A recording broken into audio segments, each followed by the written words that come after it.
Four desperate men with nothing left to lose, one billionaire CEO who destroyed their lives with a signature, and between them, a single father hiding the skills of a warrior behind a waiter's smile. Tonight, in an upscale restaurant where crystal glasses cost more than monthly rent, violence is about to shatter the silence. But Jonah Carter sees it coming. He always does. Because some instincts never fade, no matter how long you've been running from who you used to be. Before we begin, drop a comment with your city below. I want to see how far this story travels across the world. Now, let's dive in. The universe has a cruel sense of timing. Jonah Carter understood this better than most as he balanced 3 plates of pan-seared salmon along his left forearm, each garnished with microgreens that probably cost more than his daughter's school lunch for a week. The Opal Room wasn't just a restaurant. It was a temple to excess, where men in $1,000 suits made deals that moved markets, and women draped in designer silk sipped wine that cost more per bottle than Jonah's monthly rent. He'd been working here for 8 months. 8 months of yes, sir, and right away, ma'am. 8 months of swallowing his pride with every obsequious smile. 8 months of pretending he was just another faceless server in black slacks and a crisp white shirt, invisible to the people who ran the world from leather booths and corner tables.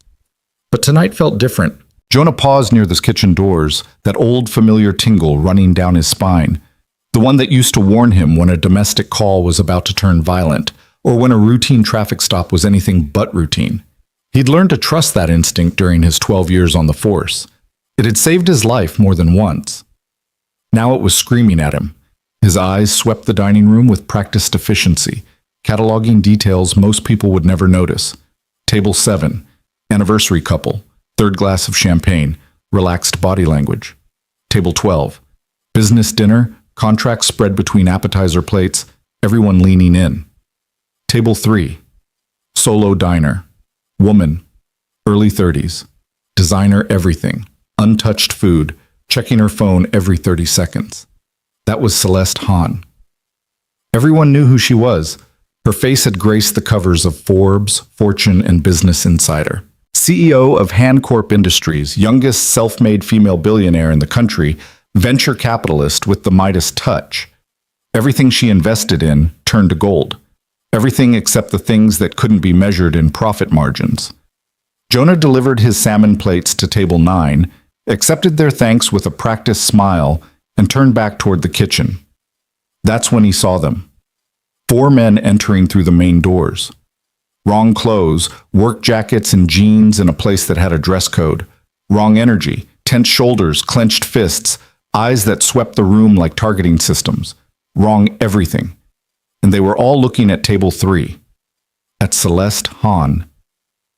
Shit, Jonah whispered. Marcus, the maitre d', was already moving to intercept them, his professional smile fixed in place. Jonah watched the lead man, early 40s, scarred knuckles, face carved from years of hard labor and harder luck, brush past Marcus like he wasn't there. The other 3 fanned out instinctively, the way men do when they've worked together long enough to move as one unit. Jonah's body made the decision before his mind caught up. He was already moving, weaving between tables with the fluid grace that came from years of martial arts training, not the clumsy urgency of panic. His daughter Emma's face flashed through his mind, her gap-toothed smile, her messy pigtails, her crayon drawings covering their apartment's refrigerator. I can't get fired. Not again. Not when we're finally starting to breathe. But that instinct, that goddamn reliable instinct, told him that if he didn't act right now, someone was going to bleed tonight. The lead man reached Celeste's table just as Jonah arrived. Up close, Jonah could see the tremor in the man's hands, not fear, but rage barely contained. Could smell the whiskey on his breath, see the broken capillaries in his eyes, read the desperation in every line of his face. Ms. Hahn, the man said, his voice rough as gravel. Remember us? Celeste looked up from her phone, and for just a fraction of a second, Jonah saw genuine fear flicker across her perfectly composed features. Then it was gone, replaced by the cool mask of someone who'd built an empire on never showing weakness. I'm afraid you have me at a disadvantage, she said, her voice carrying that particular kind of cultivated calm that rich people mistake for courage. Have we met? The man's jaw tightened. Dawson Steel, Riverside facility. You pulled your investment 14 months ago. Ring any bells? Jonah saw it then. The recognition in Celeste's eyes, quickly suppressed. She knew exactly who these men were. And they knew she knew. Gentlemen, Jonah interjected smoothly, stepping between them and the table with a practiced ease that made it look like he'd simply appeared there. I'm going to have to ask you to back off, waiter boy. This from the second man, shorter but wider, with hands like hammers and eyes that had seen the inside of a cell. This doesn't concern you. But Jonah had already clocked all four of them. The lead man, call him Alpha, was the emotional core, the one who'd organized this. The wide one, Beta, was the enforcer, the one most likely to throw the first punch. The thin man hanging back, Gamma, kept glancing at the exits, the one with enough sense to know this was a bad idea, but not enough spine to walk away. And the fourth, Delta, stood perfectly still, eyes locked on Celeste, hands in his pockets. Delta was the real danger. Too calm. Too focused. That was a man who'd already made his decision and was just waiting for the right moment. You're right, Jonah said, keeping his voice low, conversational. This doesn't concern me. But you know what does? My daughter's Christmas present. I've been saving for 3 months to buy her that bicycle she wants. The purple one with the white basket and the streamers. You know how much that costs? $217. That's what I've got in my savings account right now. $217. Alpha blinked, confused by the non sequitur. Good. Confusion broke momentum. The hell are you talking about? Beta growled. I'm talking about the fact that if you gentlemen start something here tonight, I'm going to lose my job. And if I lose my job, Emma doesn't get her bicycle. So I'm asking, man to man, father to... Jonah glanced at Alpha's left hand, saw the pale band where a wedding ring used to be. Father, maybe? Give me 5 minutes. Let me comp you gentlemen some coffee. We can step out to the patio, and you can explain to Ms. Hahn here what you need to explain without the police getting involved. We tried calling, Alpha said, his voice cracking. Left messages, sent emails, got lawyers to send letters. Nobody listens. Nobody cares. So we stopped asking nicely. Celeste's phone buzzed. She glanced at it. Instinct, muscle memory, and Alpha's hand shot out, slamming down on the table hard enough to make the wine glass jump. Every head in the restaurant turned. Don't you dare, Alpha snarled. Don't you fucking dare check your phone while I'm talking to you. My wife, his voice broke. My wife is dying. Stage 4 pancreatic cancer.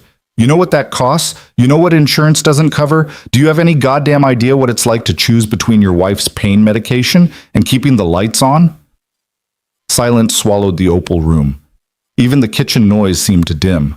Jonah recognized Alpha now, the scar over his left eyebrow, the slight hitch in his right shoulder, bullet wound probably, or maybe a factory accident. Tommy Briggs. He'd arrested him 11 years ago for disorderly conduct outside a bar. Drunk and belligerent, but not violent. Just a man who'd lost his temper after losing his job. Jonah had let him sleep it off in the drunk tank and dropped the charges. Tommy probably didn't remember him. Jonah had grown a beard since then, put on 15 pounds, traded his uniform for waiter's blacks. But Jonah remembered. He remembered everyone. Mr. Briggs, Jonah said quietly. Tommy, it's me, Officer Carter, from the 7th Precinct. Tommy's eyes widened, focusing on Jonah's face for the first time. Carter? Jesus Christ, is that really you? It's just Jonah now. Not a cop anymore. Jonah kept his voice steady, gentle. But I'm still the guy who gave you a break that night. Still the guy who believes people deserve a chance to be heard. So I'm asking you, please. 5 minutes on the patio. Let me get you coffee. Let me get Ms. Hahn to listen, the right way. Because this way? He gestured at the restaurant full of staring faces. This way ends with you in handcuffs and your wife spending Christmas alone. Something crumbled in Tommy's expression. The rage was still there, but now Jonah could see what lay beneath it. Exhaustion, grief, desperation so profound it had its own gravity. Fine, Tommy said finally. 5 minutes. But she comes too. He pointed at Celeste. No hiding behind lawyers and security. She looks us in the eye. Celeste stood, smoothing her skirt with hands that only trembled slightly. I'll give you 10 minutes, she said. But I want to be clear. I don't respond well to threats. We're past threats, Beta said quietly.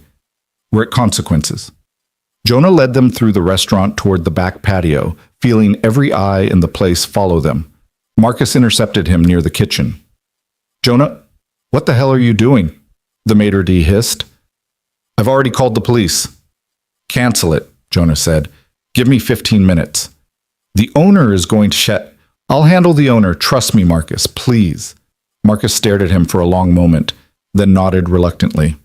15 minutes. Then I'm calling them anyway. The patio was empty this time of night, too cold for the usual smoking crowd. String lights overhead cast pools of amber glow across wrought iron furniture. Beyond the decorative fence, the city sprawled in rivers of light and shadow. Jonah held the door as all 6 of them filed out, 5 men and 1 woman, separated by everything except their humanity. He grabbed a thermal carafe of coffee from the service station, some mugs, and followed them outside. The cold air hit like a slap. Celeste wrapped her arms around herself, and Jonah noticed she'd left her coat inside. He shrugged off his jacket, not the waiter's uniform jacket, but the worn denim one he'd draped over the back of a chair during his break, and held it out to her. She looked at it like he was offering her a dead fish. I'm fine. You're shivering, take it. I grew up in Minnesota. This is shorts weather. She took the jacket, put it on. It swallowed her small frame. Thank you. Tommy and his crew stood in a rough semicircle, and Jonah could feel the potential energy in them, like a storm that hadn't decided yet whether to break or blow past. He poured coffee, handed mugs around. Nobody drank, but everyone held them, hands wrapped around ceramic warmth. Okay, Jonah said. I did my part. You're out here, you've got Ms. Hand's attention, and nobody's going to jail. Yet. So talk. But Tommy, you lead this. Keep your boys calm. Can you do that? Tommy nodded slowly. Yeah, I can do that.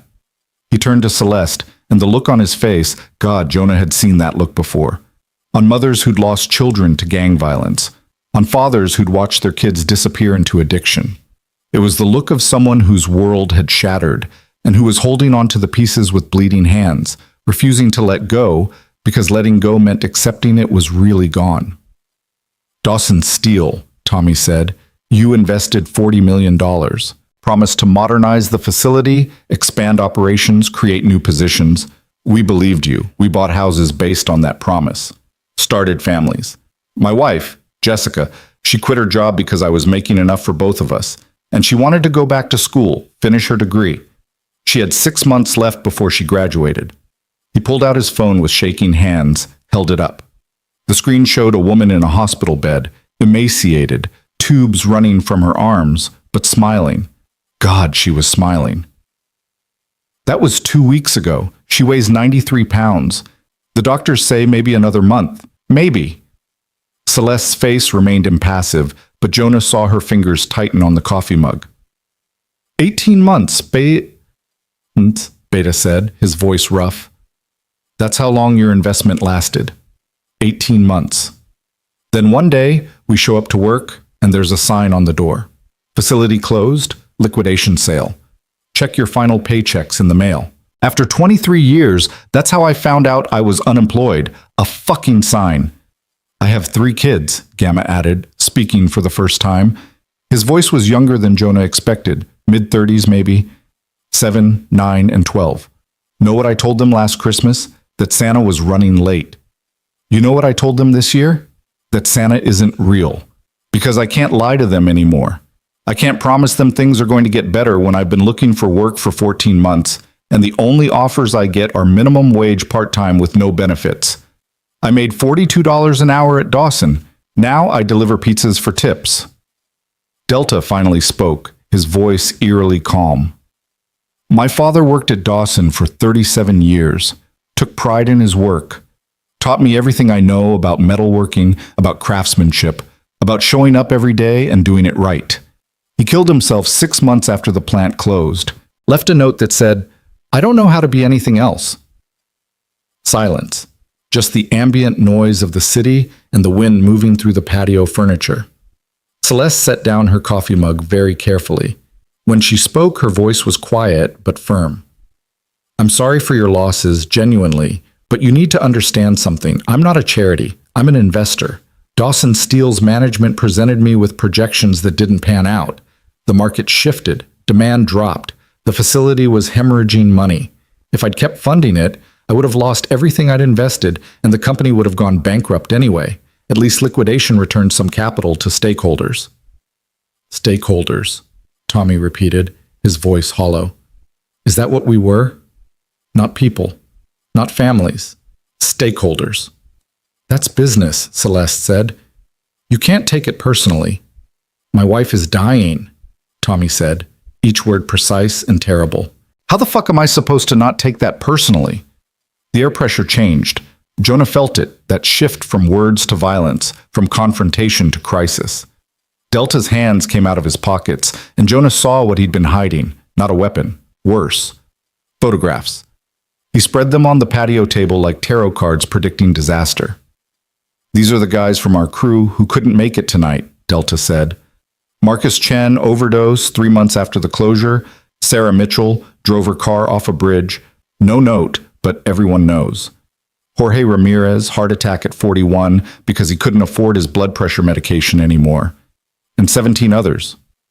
He looked at Celeste with eyes that held no anger, just an absolute zero of feeling that was somehow more frightening. 19 dead. That's not business, Ms. Hahn. That's a body count. Celeste stared at the photographs. Jonah watched her face, saw something crack in that perfect mask. I didn't know, she whispered. Would it have mattered? Beta asked. Celeste closed her eyes. I don't know. Jonah had been a cop long enough to know when someone was genuinely shocked and when they were performing. This was real. Whatever Celeste Hahn had told herself about Dawson Steele, whatever justification she'd wrapped herself in, she'd never connected her business decision to these faces, these names, these lives. Here's what's going to happen, Tommy said, and his voice had changed, gone flat and final. You're going to give each of us $200,000, severance pay, compensation, blood money. I don't care what you call it. That covers Jessica's medical bills and funeral expenses, covers Steve's kids' education, covers Darren's therapy, covers Mike's father's death benefits that should have gone to him. $200,000 times 4. That's $800,000. That's pocket change to you.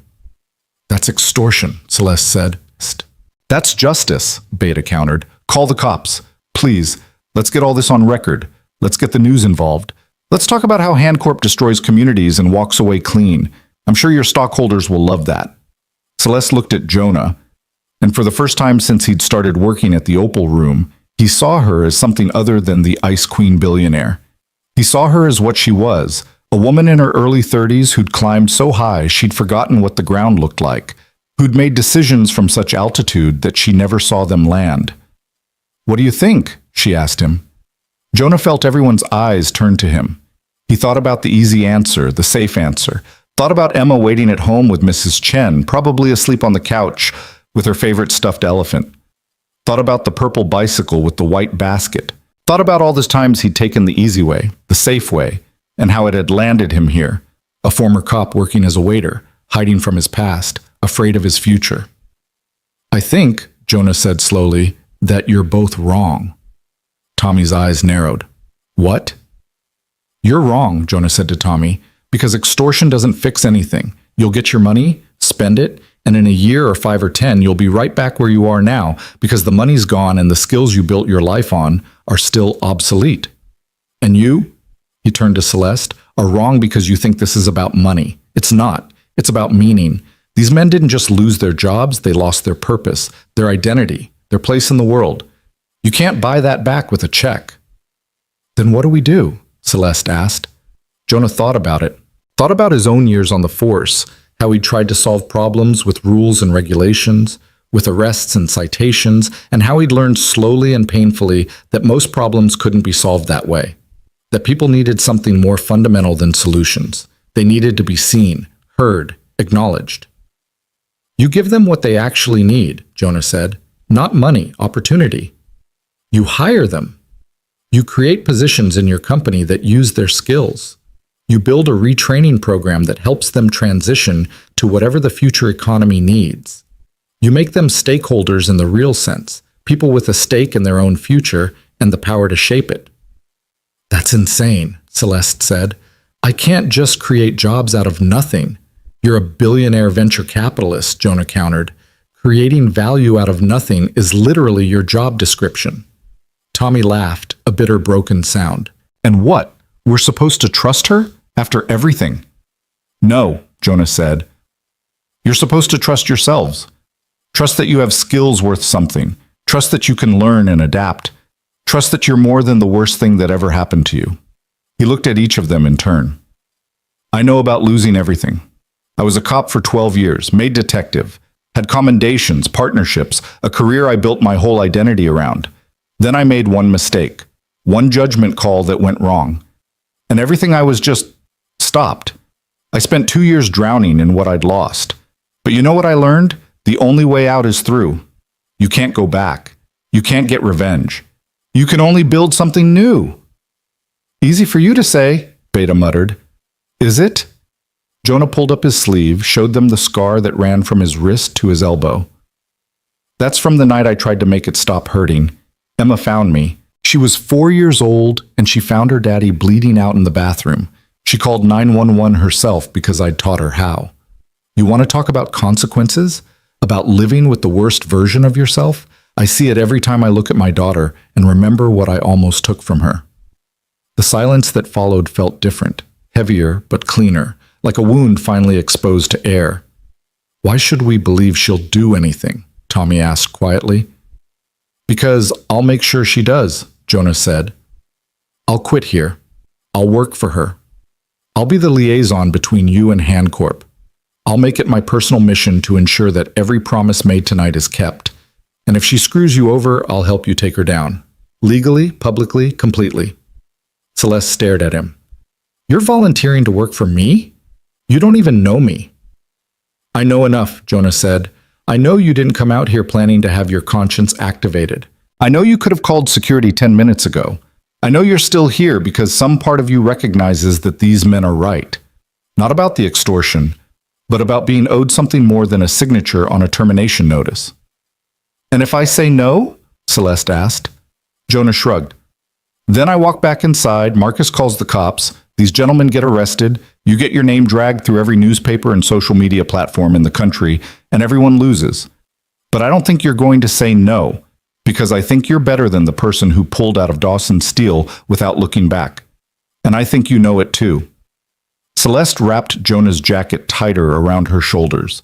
She looked at the photographs still spread on the table. 19 faces, 19 stories, 19 lives that had ended because of a decision she'd made from the comfort of a boardroom. Okay, she said finally. Here's what I'll do.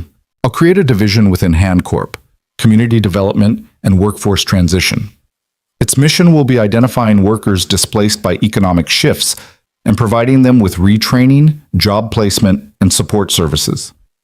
The 4 of you will be the first participants and, if you choose, eventual employees helping to run the program. You'll have full benefits, competitive salaries based on your experience levels, and equity stakes in the division's success. I want that in writing, Tommy said. Contracts, legal and binding. You'll have it by Monday, Celeste agreed, and I want it on record. I'm doing this not because I was threatened, but because it's the right thing to do. Something I should have done 14 months ago. Delta gathered up the photographs carefully, reverently. What about the families who lost people? The ones who can't work?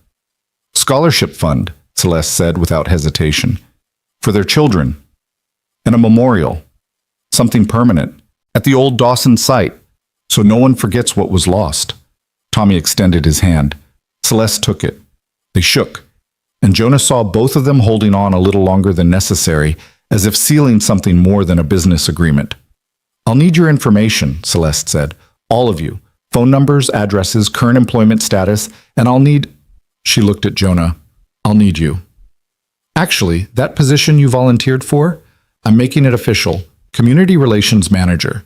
$75,000 to start, full benefits, and you work directly with me to make sure this program succeeds. Deal? Jonah thought about Emma.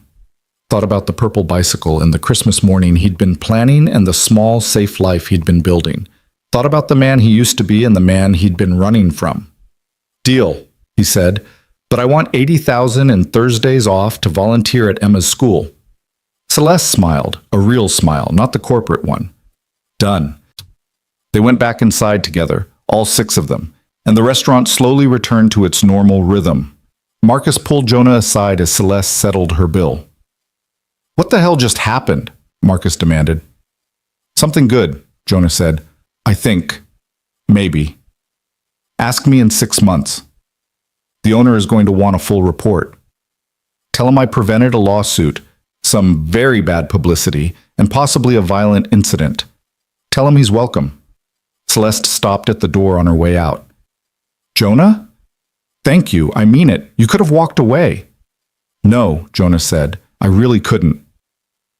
After she left, after Tommy and his crew left, after the restaurant finally closed and Jonah was hanging up his apron for what he realized was probably the last time, Marcus sat down with him at the bar. You're really leaving? Marcus asked. Yeah, I think so. You were a good waiter, terrible at remembering to polish the silverware, but good with people. Thanks.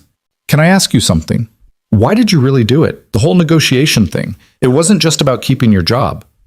Jonah thought about how to explain it. About the years he'd spent running from who he was. About Emma asking him every night about the stories from his police days, and him changing the subject because those memories hurt too much. About the weight of living half a life, hiding half himself. Because, Jonah said finally, I was tired of being afraid. Tired of being small. Tired of pretending that serving food was enough when I used to serve something bigger. And maybe I wanted Emma to see that her dad could still be brave, still be useful, still be someone worth looking up to. Marcus nodded slowly. That's a good reason. Yeah, Jonah agreed. Yeah, it is. He walked home through streets slick with late November rain, hands in his pockets, mind racing through everything that had just happened. Somewhere in the city, Tommy Briggs was probably lying awake next to his dying wife, holding her hand, whispering about a future that suddenly existed again. Somewhere, Celeste Hahn was probably in her penthouse, staring at contracts and wondering what the hell she'd just committed to. And somewhere, 3 other men were allowing themselves to hope for the first time in 14 months. Mrs. Chen met him at the door, finger to her lips. She's asleep on your bed. Wouldn't go down in her own room. Said she was waiting for you. Thanks, Mrs. Chen. What do I owe you? Dinner and the story of why you look like you just fought a war. Deal. Tomorrow night? After Mrs. Chen left, Jonah stood in the doorway of his bedroom, watching Emma sleep. She'd kicked off her blankets, sprawled diagonally across the bed with her stuffed elephant clutched to her chest. Her hair was a mess. She had marker stains on her fingers. She was perfect. He thought about the conversation he'd have with her tomorrow, about the new job, about the changes coming, about how sometimes being brave meant doing the thing that scared you most. But for now, he just tucked the blankets around her, kissed her forehead, and whispered, I'm home, baby girl. Daddy's home. And for the first time in years when he said it, he meant something more than just the apartment. He meant himself. The old Jonah, the cop, the man who could look at chaos and find order, who could stand between violence and victims and negotiate peace. That man was still there, still alive, still useful.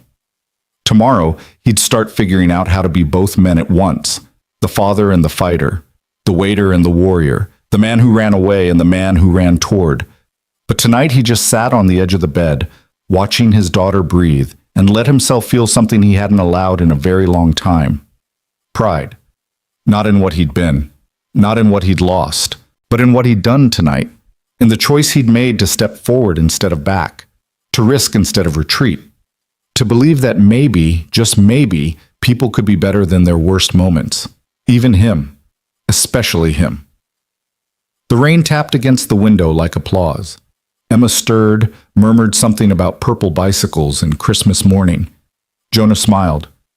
You'll get your bike, sweetheart, he promised quietly, and a lot more besides, because your daddy just remembered how to fight for things that matter. Outside, the city hummed its endless song. Somewhere in it, lives were changing, futures were being rewritten, and Jonah Carter, former cop, current waiter, future community relations manager, sat in his small apartment with his sleeping daughter and felt the universe shift just slightly in a better direction. Sometimes, he thought, timing isn't cruel at all. Sometimes it's perfect.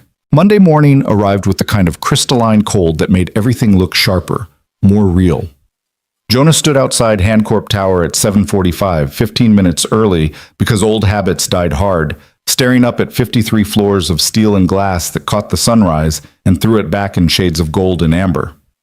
Emma had drawn him a good luck card that morning, a stick figure labeled Daddy wearing a cape, standing next to a smaller stick figure labeled Me, who was riding what was either a purple bicycle or possibly a mutant grape with wheels. The artwork was questionable, but the message in her careful 6-year-old handwriting made his chest tight. You are my superhero.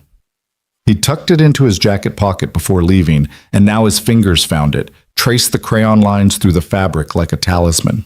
You going in, or are you planning to become a statue? Jonah turned to find Tommy Briggs standing beside him, looking uncomfortable in new khakis and a button-down shirt that still had the fold creases in it. The other 3 men stood behind him, Steve, Darren, and Mike, all dressed in variations of business casual that sat on them like costumes.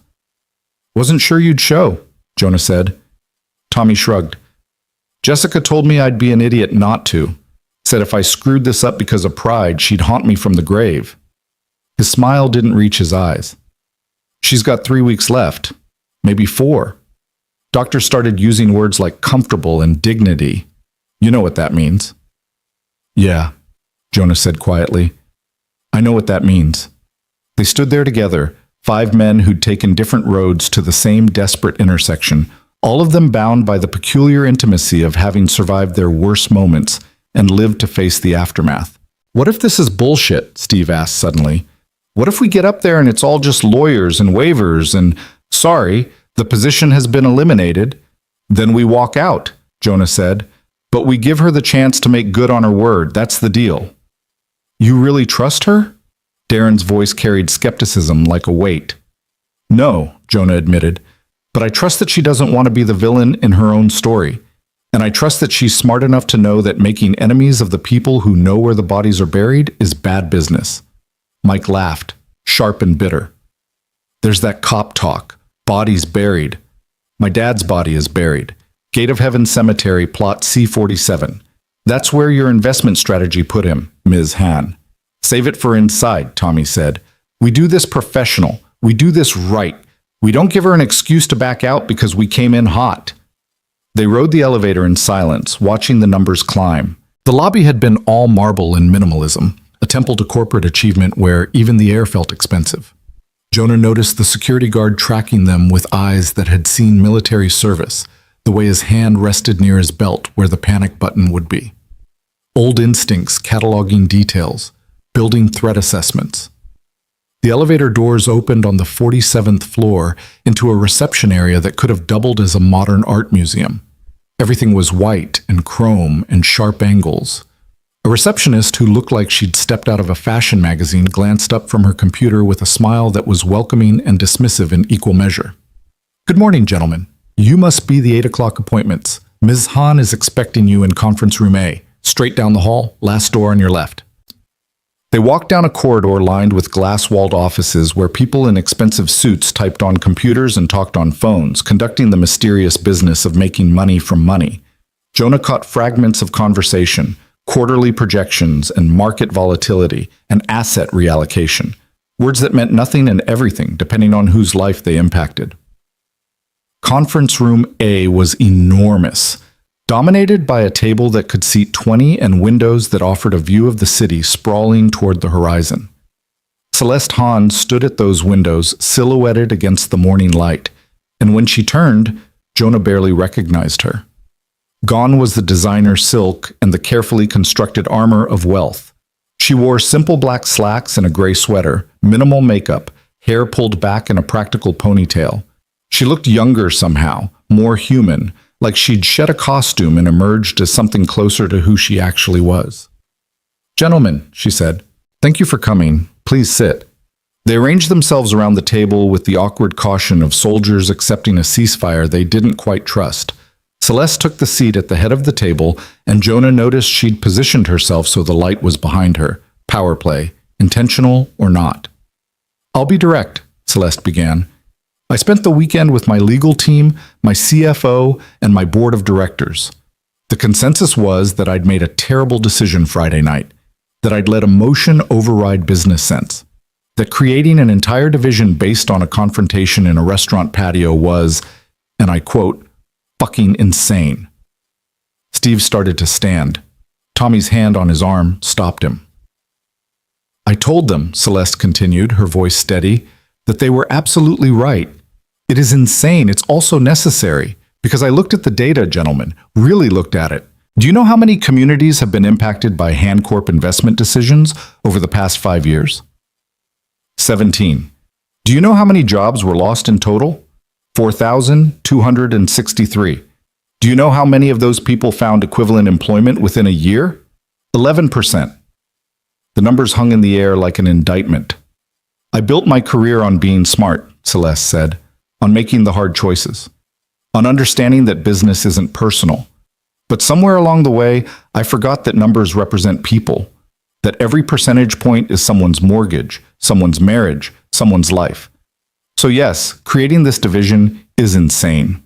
But continuing to operate the way I have been, that's worse than insane. That's willfully cruel." She opened a folder, distributed packets around the table. Jonah glanced at his contracts, benefit summaries, organizational charts. "This is the Community Development and Workforce Transition Division," Celeste explained. "Its mission is threefold: identify communities at risk from economic disruption, provide comprehensive support services for displaced workers, and create sustainable pathways to new employment. You four will form the core leadership team, reporting directly to Jonah, who reports directly to me." "What's the catch?" Tommy asked. "The catch is that you'll work harder than you've ever worked in your lives. The catch is that you'll be evaluated quarterly and held to the same standards as every other Hancorp employee. The catch is that this isn't charity, it's an investment, and I expect returns measured in lives rebuilt and communities stabilized. The catch is that you'll have to trust me when I say I'm committed to making this succeed, even when it gets difficult."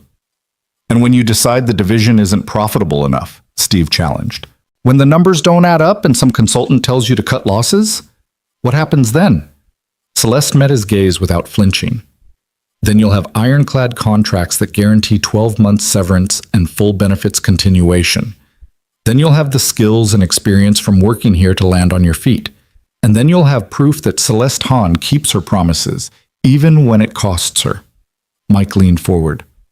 "My father's memorial, the scholarship fund. Are those real?" "They're real. The memorial will break ground in March at the old Dawson site. The scholarship fund is already established, $2 million endowment, managed by an independent board. It'll provide 4-year college scholarships to children of displaced workers from any company impacted by Hancorp decisions, 10 scholarships per year, indefinitely." "Jesus," Darren whispered. "It's not enough," Celeste said quietly. "It doesn't bring anyone back. It doesn't undo the harm, but it's what I can do. It's what I will do." Jonah had been watching her carefully, using every interrogation skill he'd ever learned to read body language, vocal patterns, micro-expressions. Everything he saw told him the same thing. She meant it. Whatever had cracked open in her Friday night was still open, still raw, still honest. "I have a question," Jonah said. "Why me? You could hire an experienced HR director, a professional mediator, someone with actual credentials in community relations. Why trust this to a former cop who's been slinging salmon for minimum wage?" Celeste turned those sharp eyes on him. "Because you saw what needed to happen when everyone else was preparing for violence. Because you had nothing to gain and everything to lose, and you did it anyway. Because my people are very, very good at making money, but none of them would have thought to ask about a purple bicycle with a white basket." She paused. "And because I called your former captain, Dan Morrison, 7th Precinct. He spent 45 minutes telling me about Officer Jonah Carter, 12 years of service, 98% case closure rate, 3 commendations for valor, 2 for community service. He told me about the night you talked a suicidal teenager off a bridge, about the domestic violence case where you found housing for the victim and her 3 kids. About the way you could walk into chaos and make people feel safe. Jonah's throat tightened. He tell you about why I left? He told me you made a judgment call that resulted in a suspect being injured, that you were cleared of wrongdoing but couldn't forgive yourself, that you resigned before anyone could stop you. He also said you were the best cop he ever trained, and losing you was the department's loss. Celeste's expression softened. We all have things we can't forgive ourselves for, Jonah. The question is whether we let those things define us or whether we use them to become better. So this is what? Redemption? Steve's voice dripped sarcasm. We're all going to hold hands and sing Kumbaya while pretending that a fancy job title fixes everything? No, Tommy said, surprising everyone. This is a chance. This is more than we had on Friday. This is Jessica getting to see me go to work one more time in something other than a pizza delivery uniform. This is me telling her I'm going to be okay after she's gone. So yeah, maybe it doesn't fix everything, but it fixes enough. Steve looked at Tommy for a long moment, then nodded slowly. Okay, yeah, I'm in. Me too, Darren added.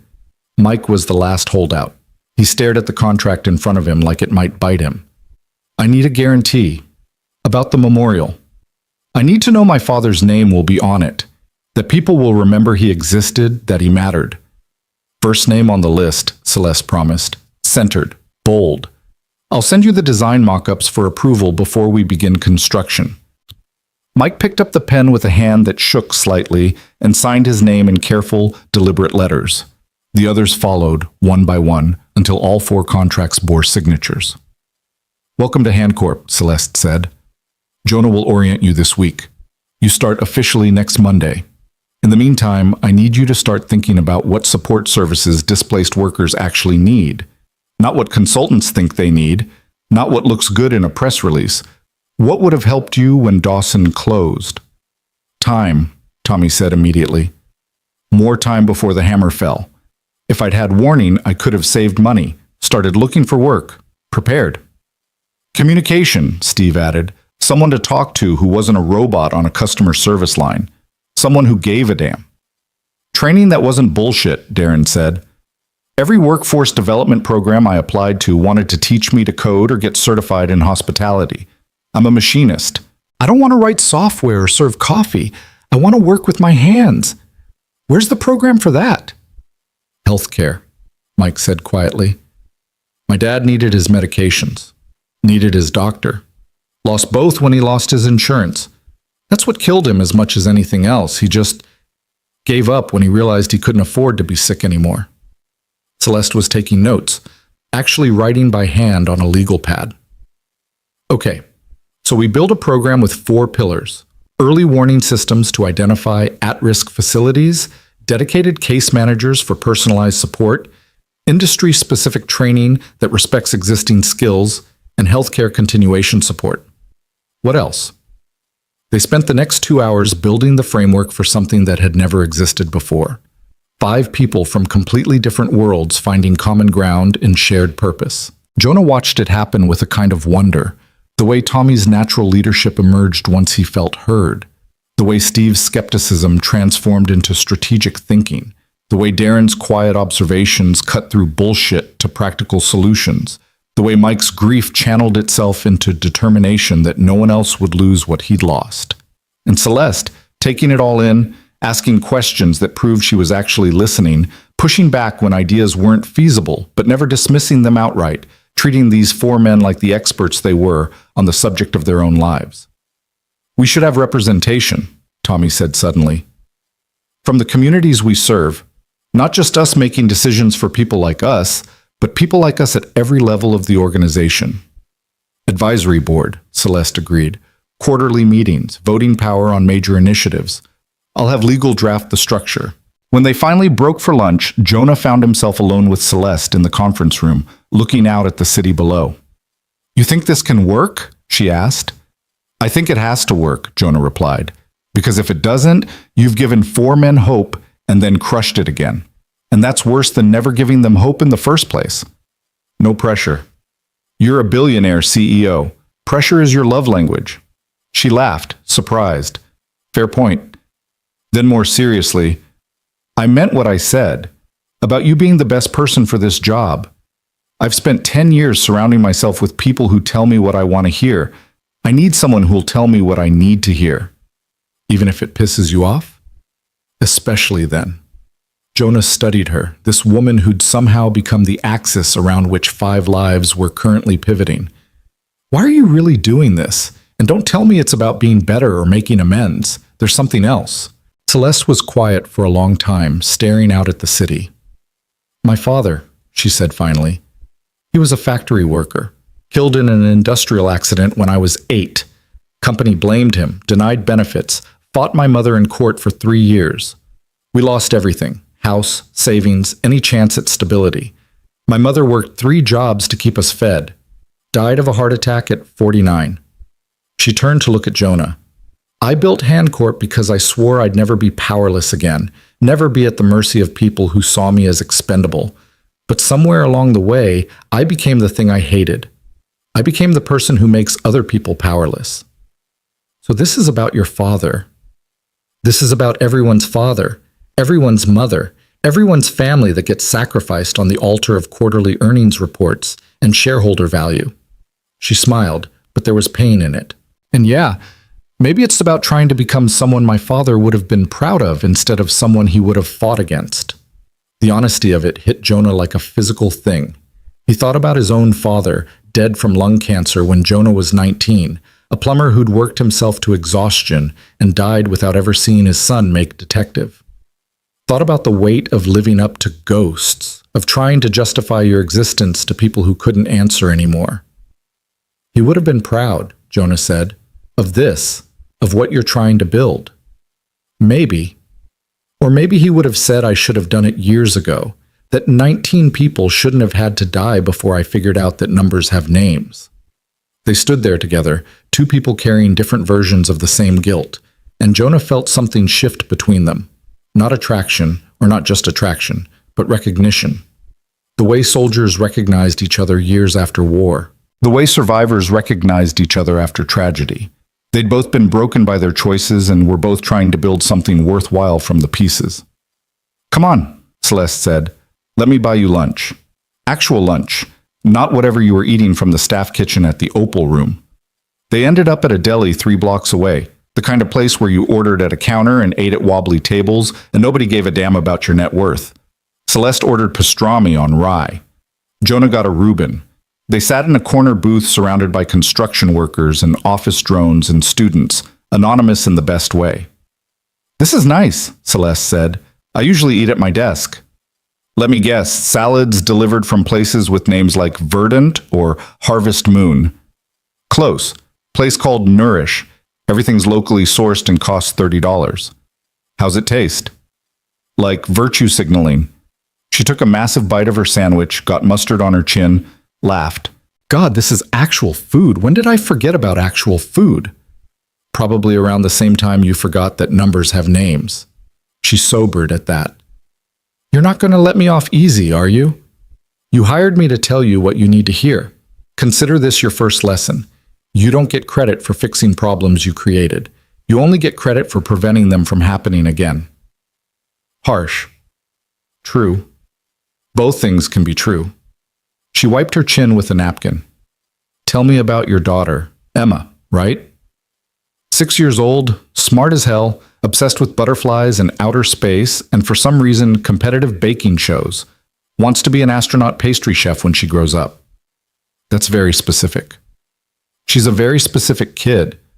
Jonah pulled out his phone, showed Celeste the good luck card Emma had drawn. She made this for me this morning. Celeste studied it, and something in her expression went soft. You're her superhero. I'm trying to be. It's harder than it looks. Being a parent? Being worthy of her faith in me. Jonah put the phone away. Her mother left when Emma was 2, just walked out one morning and never came back. I was so deep in my own darkness then that I barely noticed until Emma started asking where Mommy went. I've spent 4 years trying to be enough parent for both of us, but there are nights when I lie awake terrified that I'm screwing her up. That one day she'll realize her superhero is just a guy who couldn't save his marriage, couldn't save his career, couldn't even save himself until she did it for him. But you're still here, Celeste said. Still trying. That's what matters. Is it? Or am I just teaching her that trying is enough when the world's going to expect her to actually succeed? You're teaching her that failure isn't fatal, that you can lose everything and still build something worth having. That's not a small lesson, Jonah. They finished their sandwiches in comfortable silence, and Jonah realized he couldn't remember the last time he'd felt this. Seen. Not judged, not pitied, just acknowledged in all his complicated humanity. Walking back to Hancorp Tower, Celeste's phone rang. She glanced at it, made a face. My mother. She calls every Monday like clockwork to tell me I'm working too hard and need to find a husband. You going to answer? Not while I'm having a good day. But there was fondness in her voice, love mixed with exasperation. She proud of you? Of what you've built? Celeste considered it.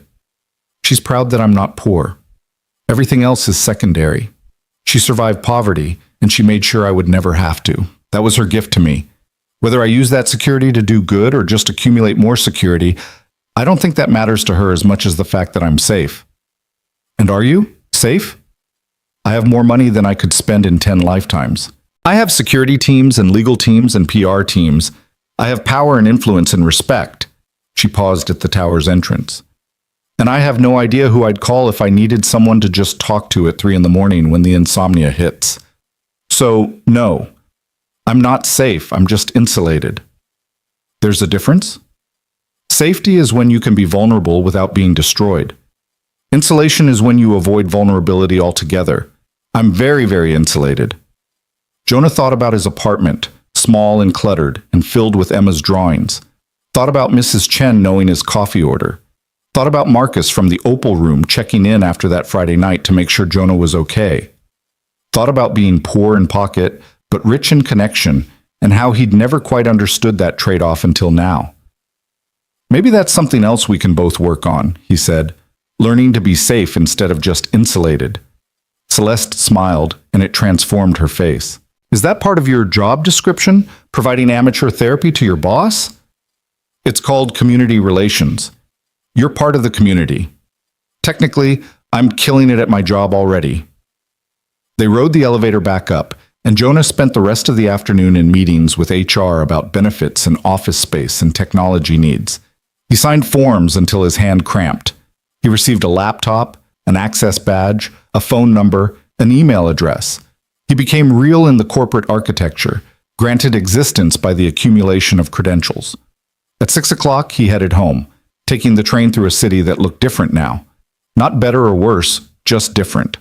Like he was seeing it from a new angle, discovering neighborhoods he'd walked past 1,000 times but never really noticed. Emma met him at the door, launched herself at his legs. Daddy, did you have a good first day? Did you save anyone? Did you wear your cape? He scooped her up, held her tight. I wore my invisible cape. The one only smart 6-year-olds can see. I'm not 6 anymore. I'm 6 1/4. My mistake, 6 1/4, practically grown up. Mrs. Chen emerged from the kitchen, wiping her hands on a towel. There's lasagna in the oven, and this arrived for you. She handed him an envelope, heavy cardstock, expensive. Inside was a note in elegant handwriting. Thank you for today, for your honesty, your compassion, and your terrible jokes about food. I think we're going to build something important together. CH. Tucked beneath the note was a check. Jonah stared at the amount, counted the zeros twice to make sure he wasn't hallucinating. $20,000. Holy shit, he whispered. That's a bad word, Emma informed him. You owe the swear jar 50 cents. The note continued on the back. Signing bonus. Buy the bicycle. Buy 10 bicycles. Take your daughter somewhere special, and next time we have lunch, it's your turn to pick the place. Jonah sat down heavily on the couch, Emma still in his arms, staring at a piece of paper that represented 6 months of rent, a year of groceries, security he hadn't felt since before everything fell apart. Daddy, are you crying? No, baby girl, I'm just... He wasn't sure how to explain it, how to put into words the feeling of being seen, being valued, being trusted with something bigger than himself. I'm just really happy. Did you get me my bicycle? He laughed, kissed the top of her head. Yeah, Emma, you're getting your bicycle. And you know what? We're going to get you whatever color you want.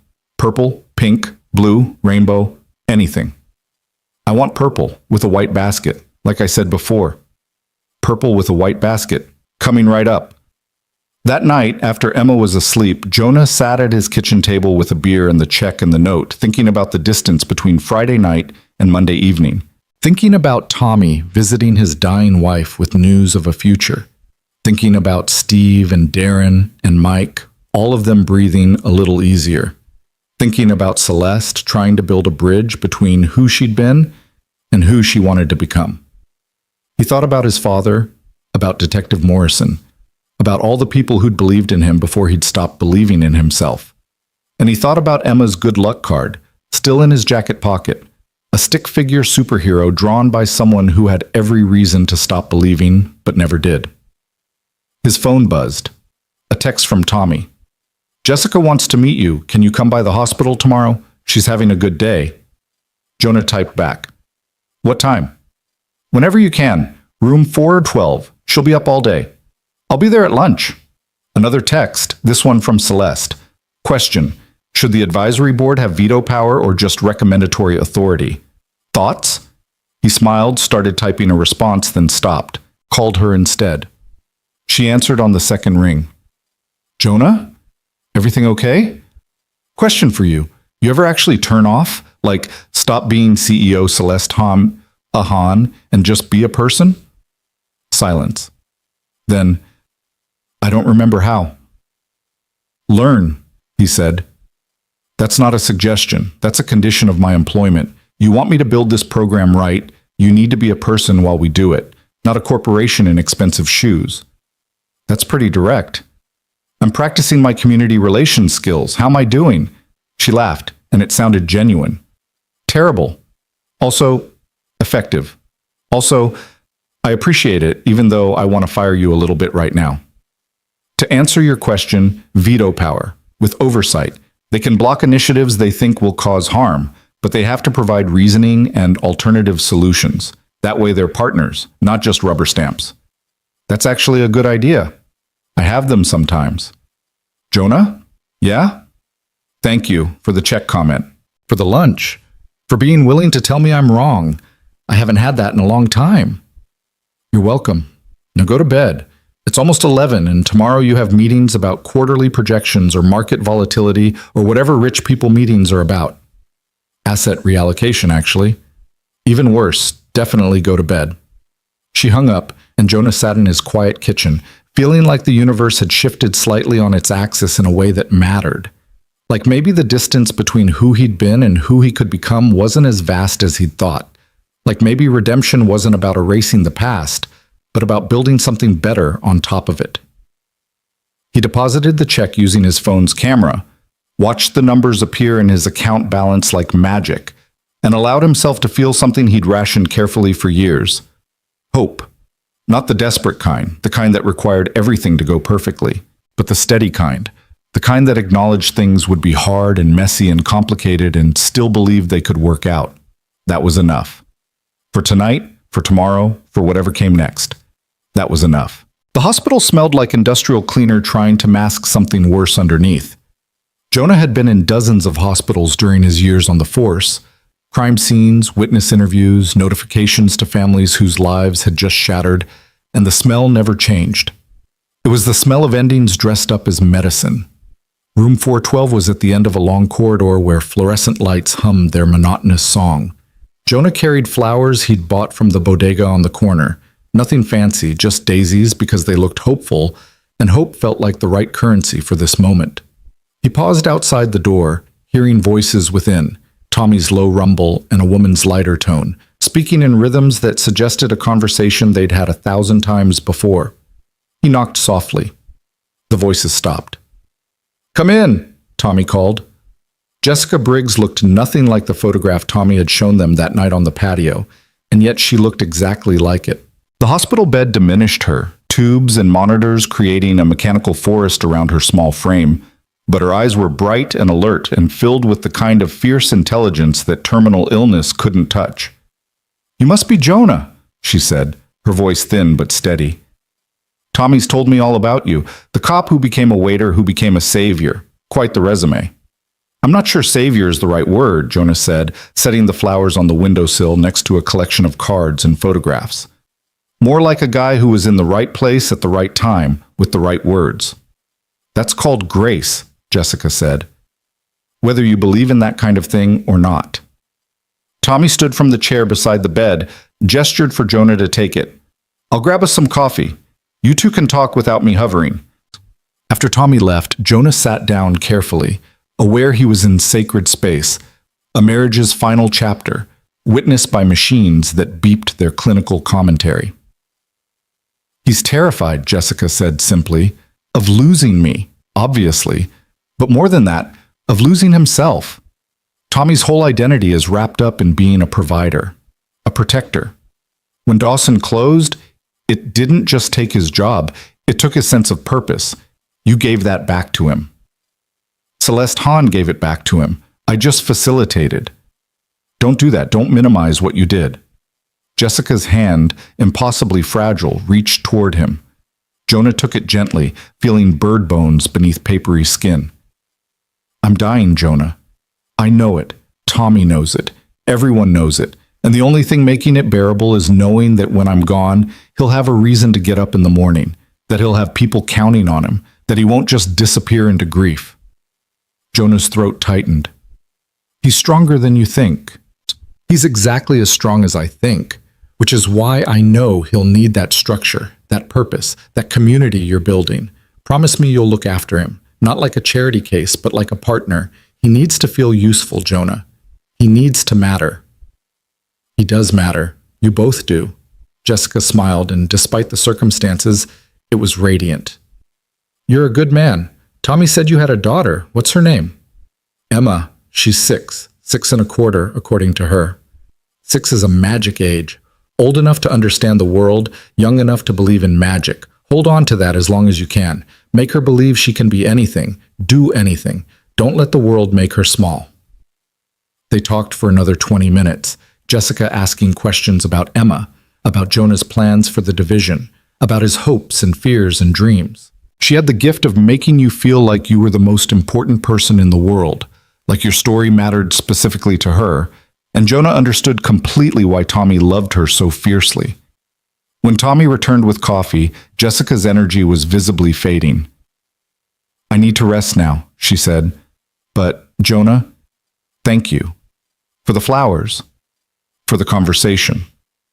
For giving my stubborn husband a reason to thrive, instead of just survive. Outside in the hallway, Tommy leaned against the wall, coffee cup clenched in both hands. She's exhausting herself trying to make sure everyone else is okay. That's who she is. Even now. She's remarkable, Jonah said. Yeah, she is. Tommy's voice cracked. I don't know how to do this, man. How to watch her leave. How to be okay with it. You don't have to be okay with it. You just have to survive it.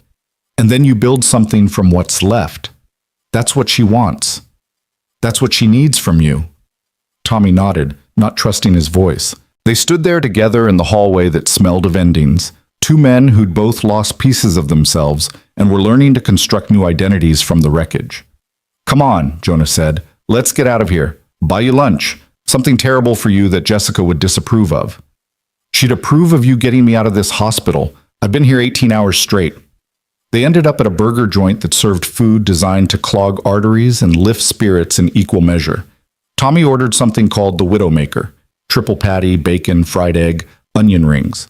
Jonah got a regular cheeseburger and watched Tommy attack his meal with the kind of hunger that had nothing to do with food. Steve called this morning, Tommy said between bites. He's already started working on the early warning system. Wants to build a database of facilities at risk based on investment patterns, market trends, labor statistics. Kids got ahead for data I never knew about. And the others?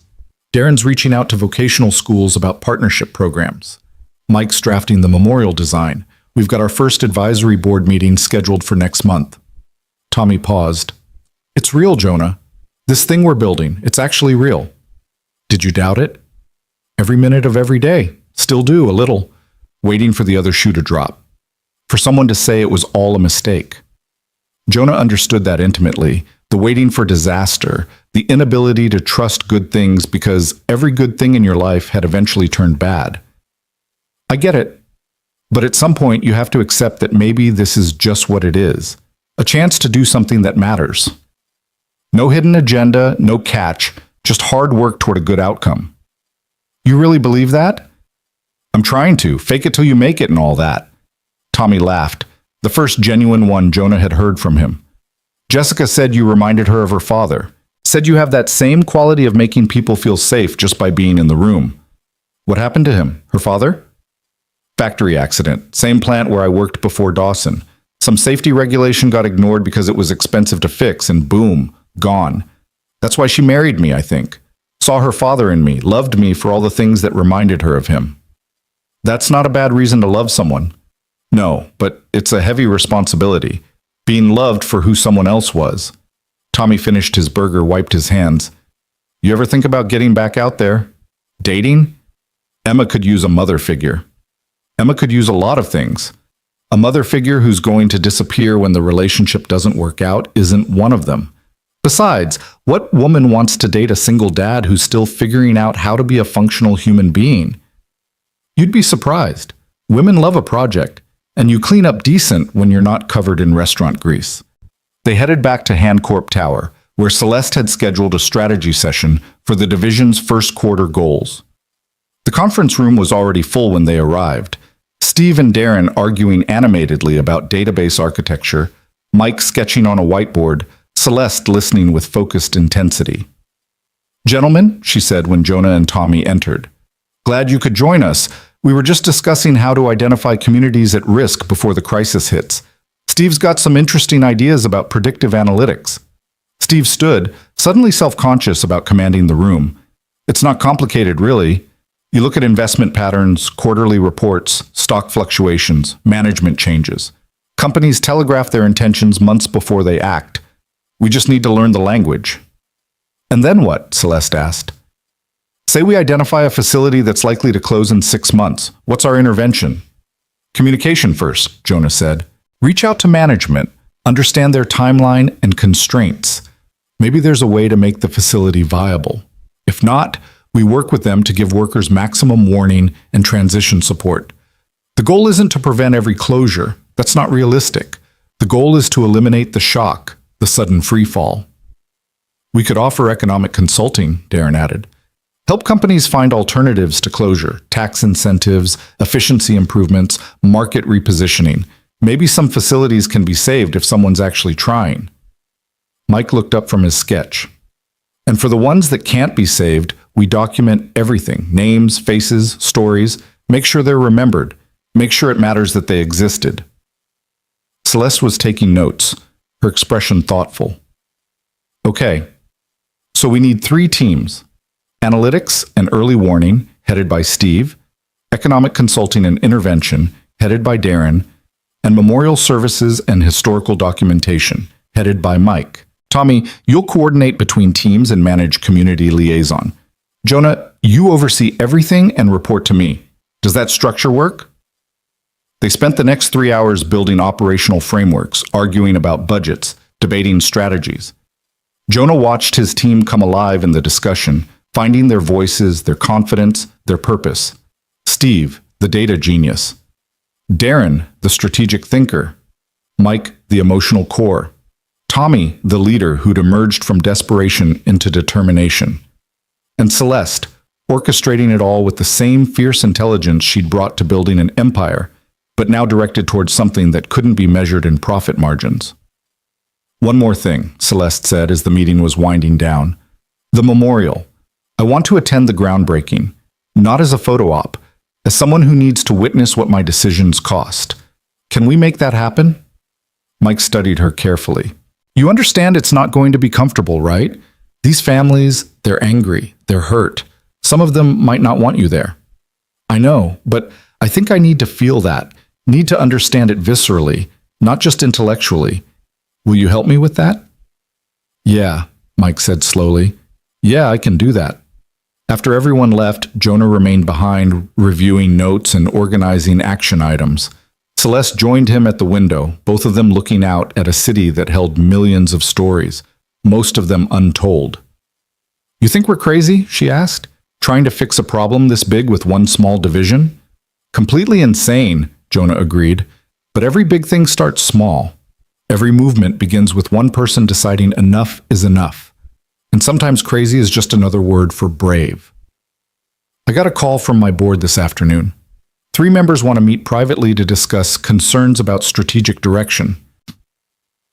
That's code for convince her she's making a mistake. What are you going to tell them? That they can be part of the solution or part of the past. That Handcorp is evolving whether they like it or not. That if they want to jump ship, I'll help them find lifeboats. She turned to look at him. That sounds sufficiently boss-like? Terrifying, in a good way. His phone buzzed. Emma's school. He answered immediately, heart rate spiking with the particular fear of every single parent. Mr. Carter, this is Principal Davies, nothing to worry about, but Emma had a small incident on the playground. Another child pushed her and she scraped her knee. We've cleaned it up, but she's asking for you. I'll be right there. He hung up, grabbed his jacket. I have to go. Emma needs me. Of course, go. Family first, always. Jonah made it to Emma's school in 15 minutes, finding her in the nurse's office with a bandage on her knee the size of Texas, an expression that vacillated between brave and on the verge of tears. Daddy! She launched herself at him and he caught her, held her tight. Hey, baby girl, I heard you had an adventure. Marcus pushed me because I told him his drawing was wrong. But Daddy, it was wrong. He drew a butterfly with 6 wings, and butterflies only have 4 wings. That's just science. Jonah bit back a smile. And Marcus didn't appreciate the scientific correction? He said I was a know-it-all, and then he pushed me, and I fell, and it hurt. I bet it did. But you know what? You were right about the butterfly wings. And being right doesn't mean you deserve to get pushed. That's not how conflict resolution works. What's conflict resolution? It's a fancy way of saying how people solve problems without pushing each other. He set her down gently, crouched to her level. You want to know a secret? Part of my new job is teaching people how to resolve conflicts, how to disagree without being disagreeable, how to find solutions that work for everyone. Emma's eyes went wide. You're going to teach people how to not push each other? Something like that. And maybe you can help me. You could be my consultant on conflict resolution. What's a consultant? Someone who's really smart about something and helps other people learn about it. Think you could do that? She considered it seriously. I think I could, but I would need business cards. Consultants have business cards. Deal. I'll get you business cards. They'll say, Emma Carter, conflict resolution consultant, an assistant space butterfly expert. Obviously, that goes without saying. They stopped at the bike shop on the way home, and Emma's face when she saw the purple bicycle with the white basket was something Jonah would remember forever. Pure, undiluted joy. The kind of happiness that justified every sacrifice, every struggle, every moment of doubt. Daddy, it's perfect. It's exactly perfect. The bike was too big for her. She'd grow into it. But with training wheels and some careful adjustment, it worked. They walked it home together, Emma chattering nonstop about where they'd ride, what she'd carry in the basket, how all her friends were going to be so jealous. Mrs. Chen met them at the building entrance. That's quite a bicycle. My daddy got it for me because he has a new job saving people and solving conflicts and being important. Mrs. Chen raised an eyebrow at Jonah. Is that so? Something like that, Jonah confirmed. That evening, after Emma was asleep with her stuffed elephant and dreams of bicycle adventures, Jonah sat on his fire escape with a beer, watching the city's lights blur into constellations of human activity. His phone rang. Celeste. I hope I'm not calling too late, she said, but I wanted to check in. Is Emma okay? She's fine, bruised knee, bruised ego, but fundamentally fine. How did you know? You mentioned it when you left. I've been thinking about it, about what it must be like to be a single parent, constantly worried about the other shoe dropping, constantly torn between work and family. It's a special kind of exhausting, but you make it work because you have to. I've been thinking about that too, about the division's family support policies. We should offer flexible scheduling, remote work options, emergency childcare, make it possible for people like you to do this work without sacrificing time with their kids. That's not just good policy. That's revolutionary policy. Well, we're building something revolutionary. Might as well go all in. She paused. Jonah, can I ask you something personal? Shoot. Do you ever regret it? Having Emma? I don't mean you regret her specifically, but do you ever wish you'd had the freedom to take more risks, be more selfish, build a different life? It was the kind of question only someone without children would ask, but Jonah didn't hold it against her. Every parent has moments where they fantasize about their kid-free life, sleeping in, spontaneous travel, expendable income. But here's the thing. Emma made me better than I would have been without her. She forced me to grow up, to be responsible, to think beyond myself. Did it limit my options? Sure, but it expanded me in ways I didn't know were possible. She's the best decision I never consciously made. That's beautiful. That's parenthood. It's beautiful and terrible and exhausting and worth it, all at the same time. He took a pull from his beer. You thinking about kids? God, no.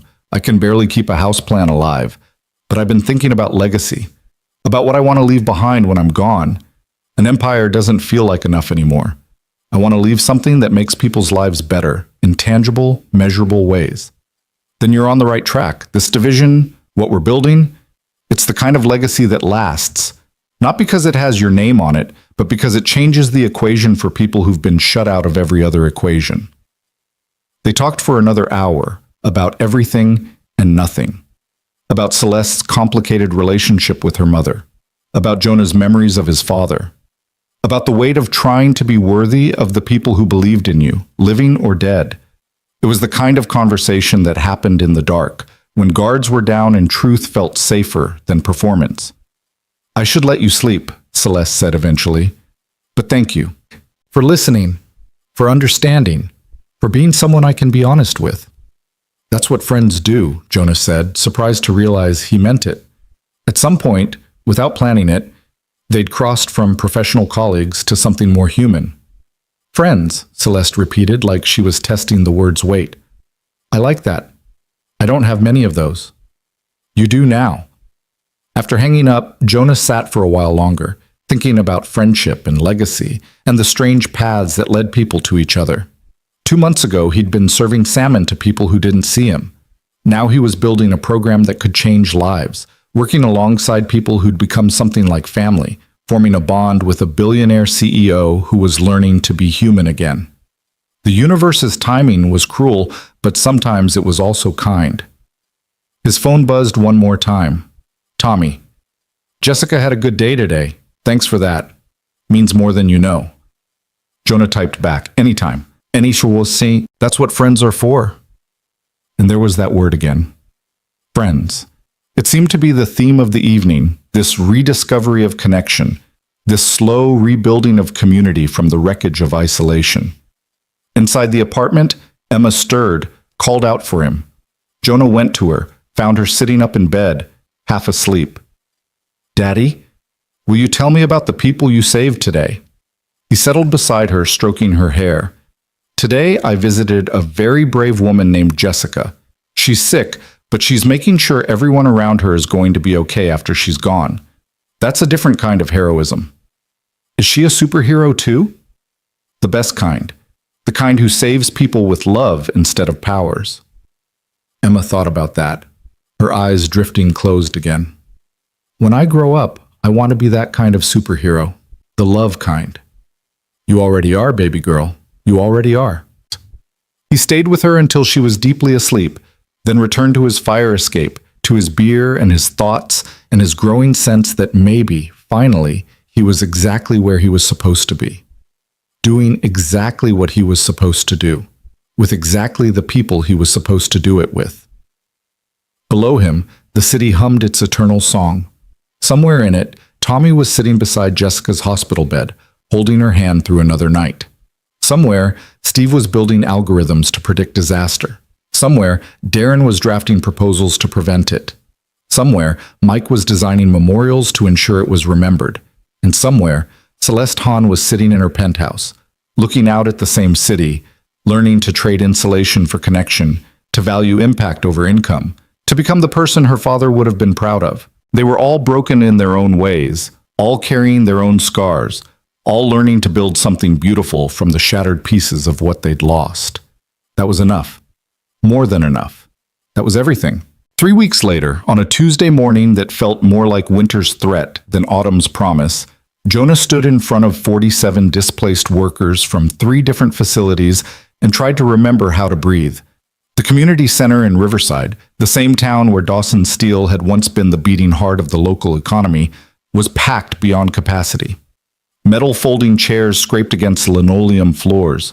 The air smelled of coffee from industrial urns and the particular tension that came with people who'd been promised help before and learned not to trust it.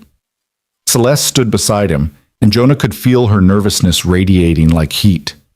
She'd dressed down for this: jeans, a simple sweater, minimal jewelry, but there was no disguising who she was. The room knew. They all knew. Tommy stepped forward first, his voice carrying the weight of lived experience.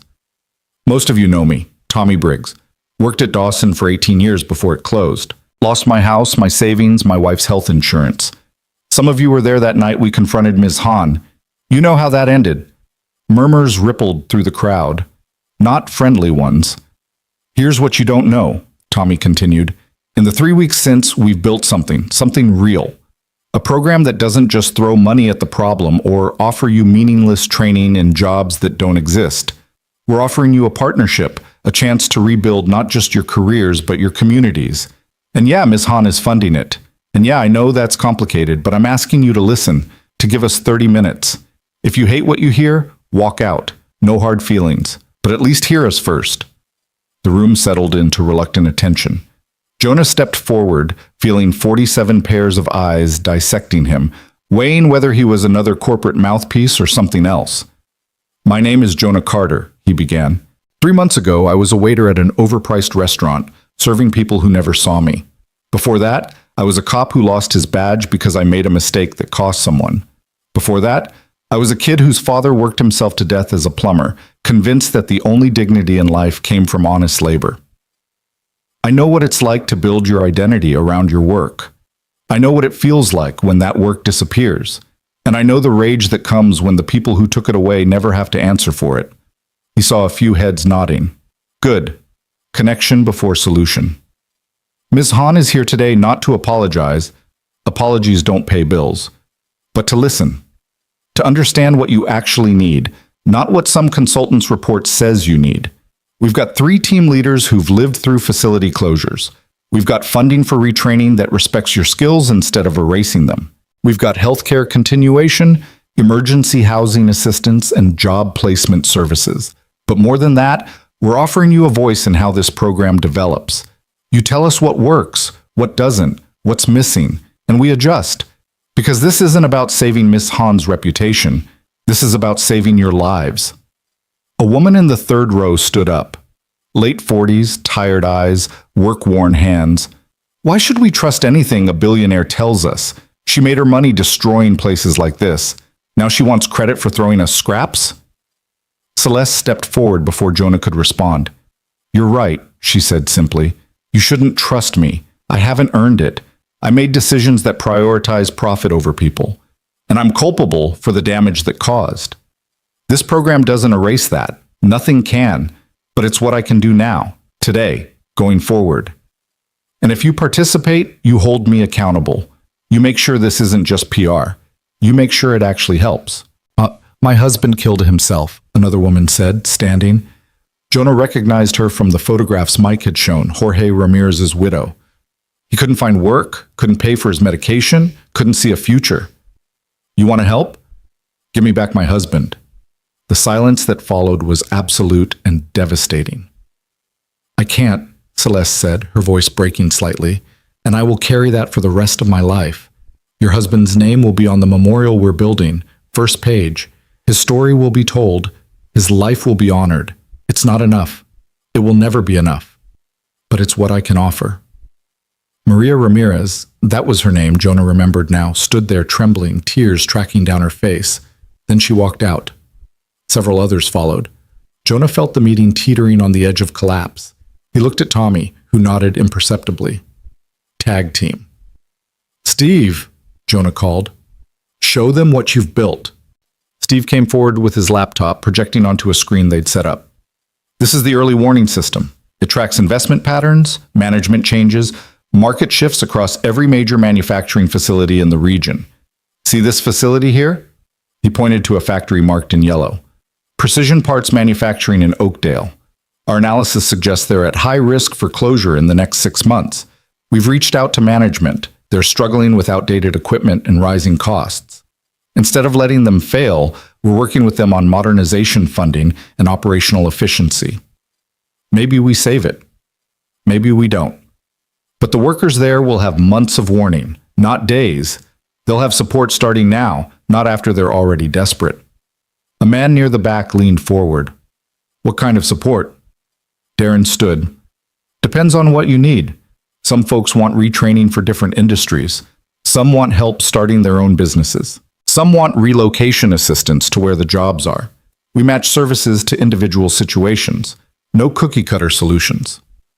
What about age discrimination? Someone called out. I'm 58. Nobody's hiring 58-year-olds. Then we help you become unhireable by making you self-employed, Darren said. We've got small business development services, startup capital, mentorship. You've got skills and experience. We help you monetize that independently. The questions came faster now, less hostile, more pragmatic. What about healthcare? What about retirement benefits lost? What about the gaps in employment on resumes? What about transportation to training centers? What about childcare? The team fielded each one, and Jonah watched the room slowly shift from adversarial to cautiously hopeful. Not everyone. Some remained skeptical, arms crossed, unconvinced. But enough. Enough to build momentum. After the meeting, as people lined up to fill out intake forms and schedule assessments, Maria Ramirez returned. She walked straight to Celeste, and Jonah tensed, ready to intercept if necessary. I want to help, Maria said, with the memorial. I want to make sure you get Jorge's story right, that people understand who he was before this broke him. Celeste's composure cracked. I would be honored. Thank you. Don't thank me. Just do better. Be better. Make sure no other wife buries her husband because some spreadsheet said his job wasn't profitable enough. I will. I promise you, I will. They drove back to the city in Celeste's car, none of them speaking for the first 20 minutes.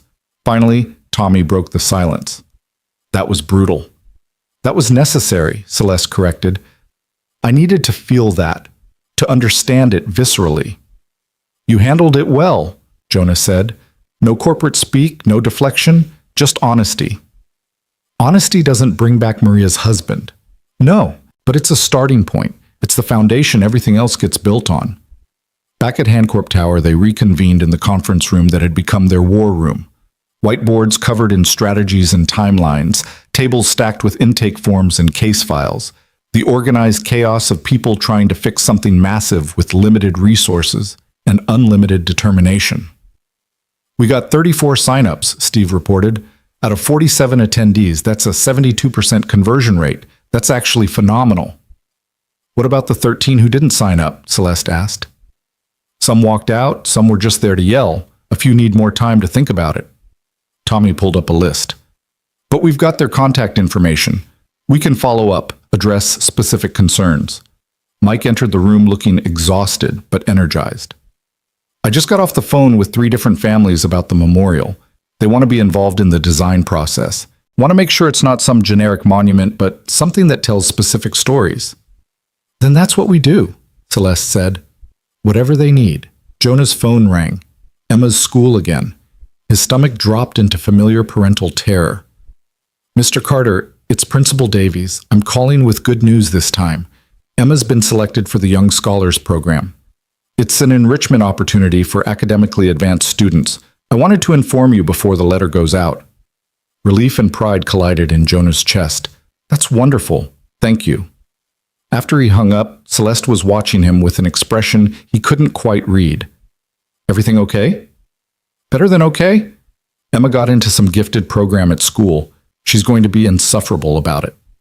Smart kid, like her dad. Smarter. She actually listens to advice. They worked until 7, then 8, then 9. Celeste ordered dinner from a Thai place nearby, and they ate at the conference table surrounded by their work, talking through logistics and challenges and small victories. I got an email from the board, Celeste said between bites of pad thai. They want a formal presentation about the division's ROI, return on investment. They want to know what we're getting for the money we're spending. What are you going to tell them? Tommy asked. That ROI isn't always measurable in quarters and percentages, that some investments pay dividends in community stability, social capital, and human dignity, that if they can't understand that, they should find another company to sit on the board of. Steve laughed. You're really going to say that?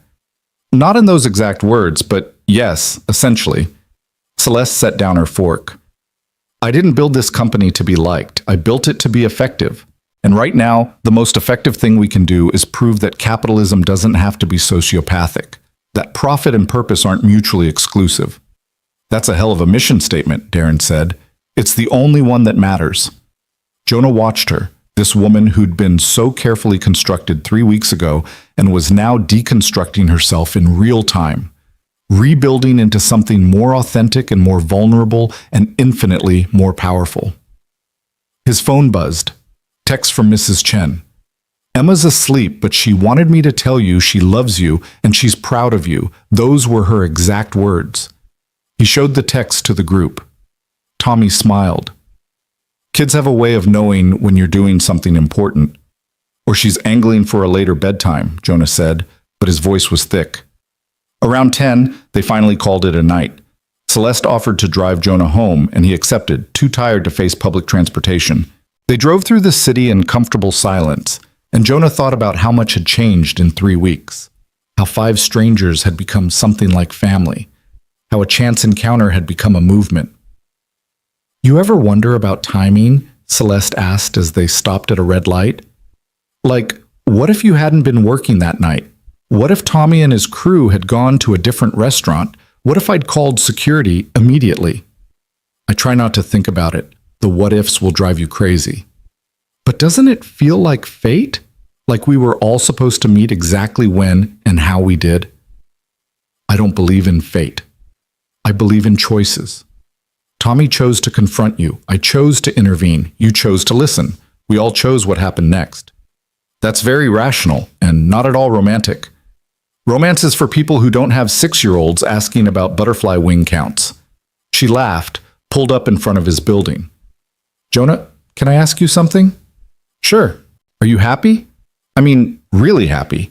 Because you seem like someone who spent so long in survival mode that you forgot what thriving looks like. The question hit harder than it should have. I'm getting there. For the first time in years, I wake up and don't dread the day. That's not nothing. No, that's everything. She hesitated. I've been in survival mode too. Different kind, but same result. Just going through motions, achieving goals that don't actually fulfill me. This program, working with you and the team, it's the first time I've felt like what I'm doing actually matters beyond my bank account. Welcome to purpose. It's terrifying and addictive. Good description. She looked at him in the dim light. Thank you for taking a chance on this, on me, for believing I could be better than I was. You made yourself better. I just pointed you in the right direction.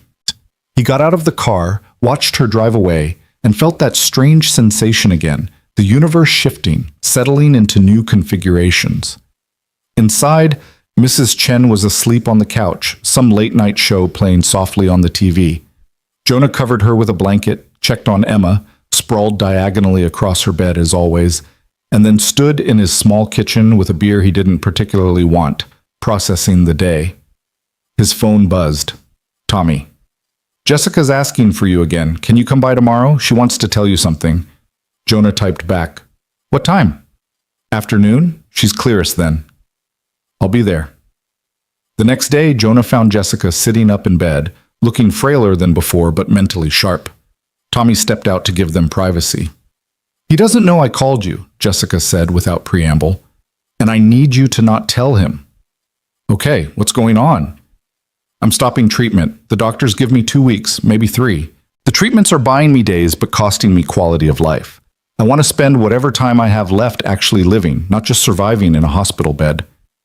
Jonah's chest tightened. Does Tommy know? I'm telling him tonight. But I needed to tell you first because I need you to promise me something.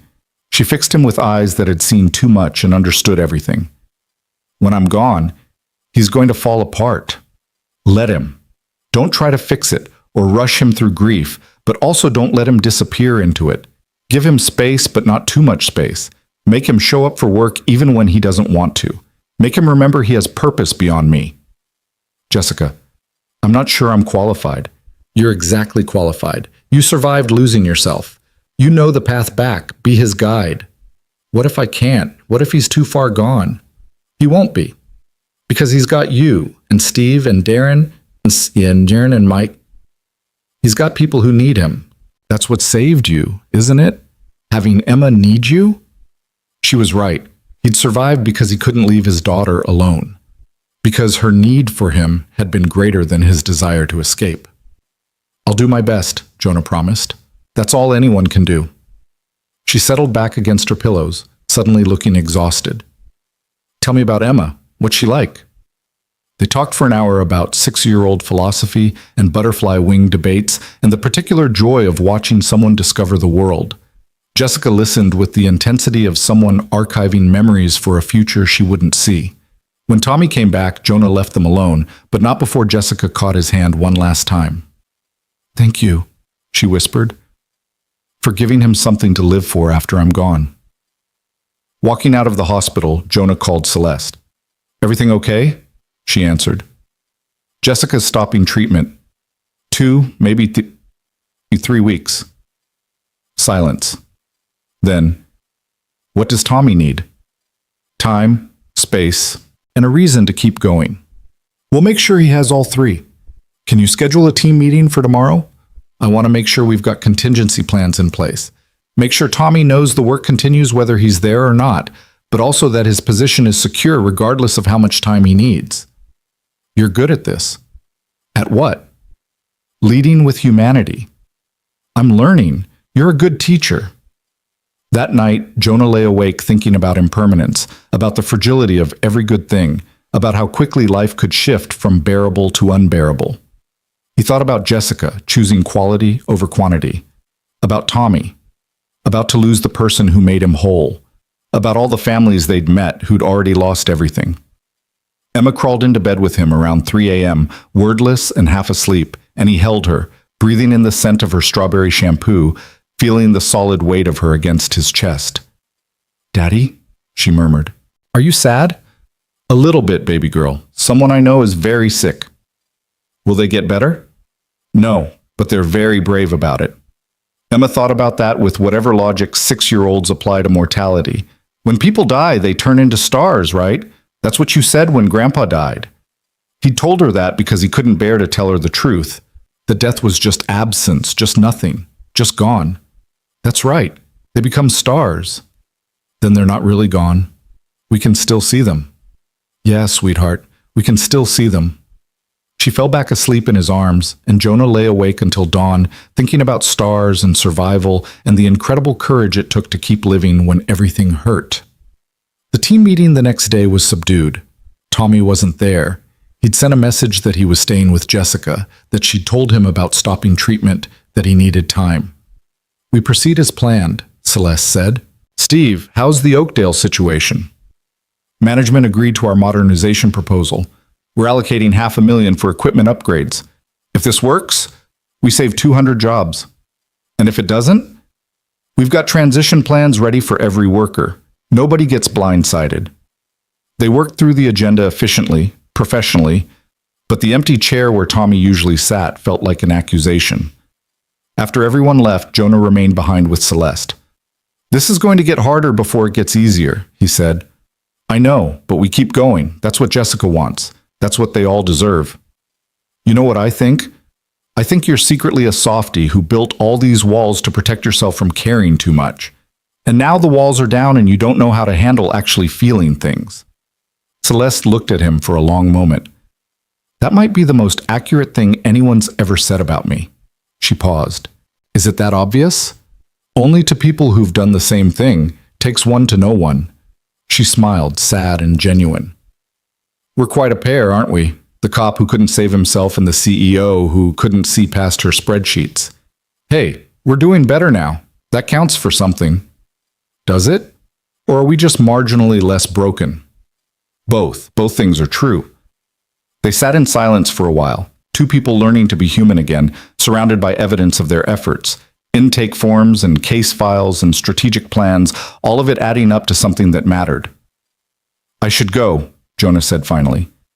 Pick up Emma, make dinner, pretend to be a functional parent. You are a functional parent. Emma's lucky to have you. Most days I'm just faking it and hoping she doesn't notice. That's called parenting. You're doing it right. Walking home through streets that had become familiar, Jonah thought about luck and loss and the impossible mathematics of life. How you could gain everything and lose everything in the same breath. How joy and grief were often indistinguishable. How the only way through was forward. His phone buzzed. Tommy. She's sleeping, comfortable, at peace. Thank you for yesterday, for listening to her, for promising what you promised. It means everything. Jonah typed back, anytime, I'm here, whatever you need. The response came quickly. Just be ready. When it happens, be ready to remind me why I need to keep going, because right now, I can't see it. I will, I promise.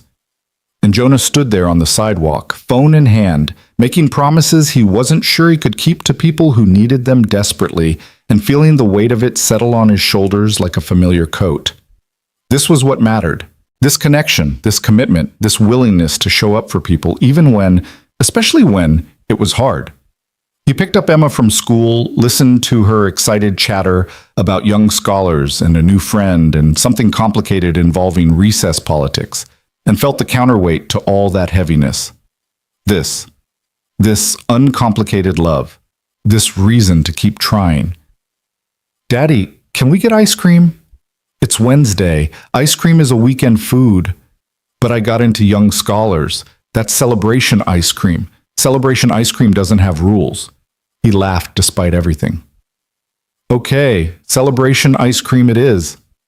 They sat in a booth at Scoopy's, Emma with her face covered in chocolate, Jonah with his phone silenced because some moments were too sacred to interrupt, and he thought about Jessica's question about happiness.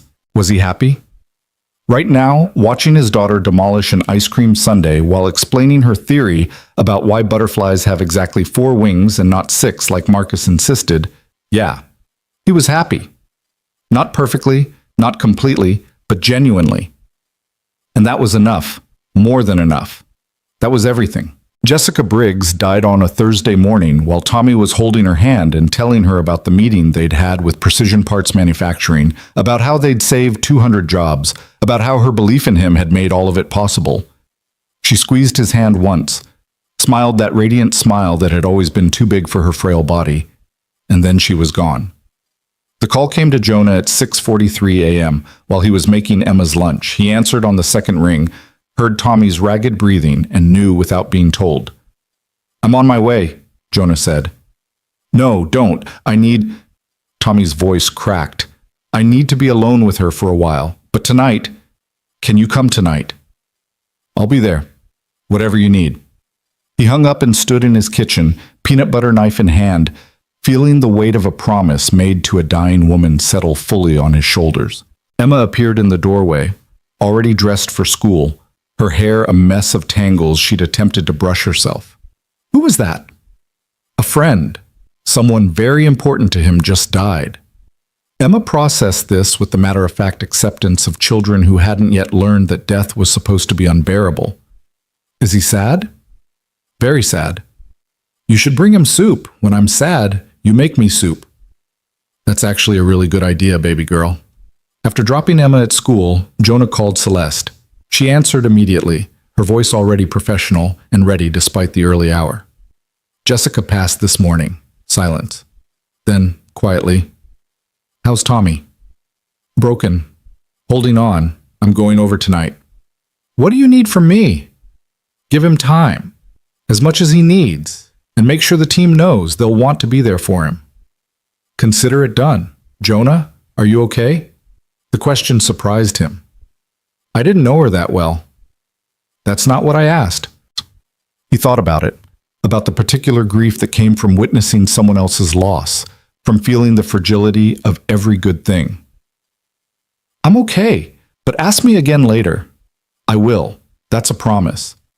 He spent the day working from home, fielding calls and emails, coordinating with Steve and Darren and Mike about covering Tommy's responsibilities, making sure the machinery they'd built could function without its heart for a while.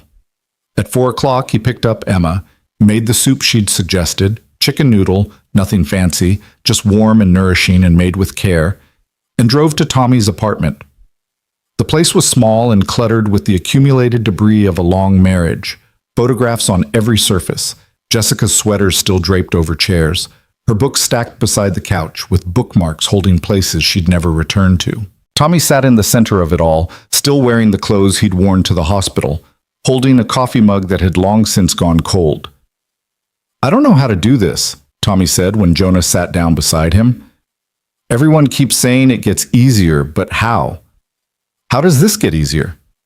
It doesn't get easier. You just get stronger, strong enough to carry it. I don't want to be strong. I want her back. I know, but that's not one of the options, so we work with the options we have. They sat in silence for a long time. Jonah heated up the soup, made Tommy eat half a bowl even though he claimed he wasn't hungry, made him drink water, made him talk about Jessica, not the dying, but the living. The early years, the inside jokes, the small moments that made up a marriage. She made me promise, Tommy said eventually.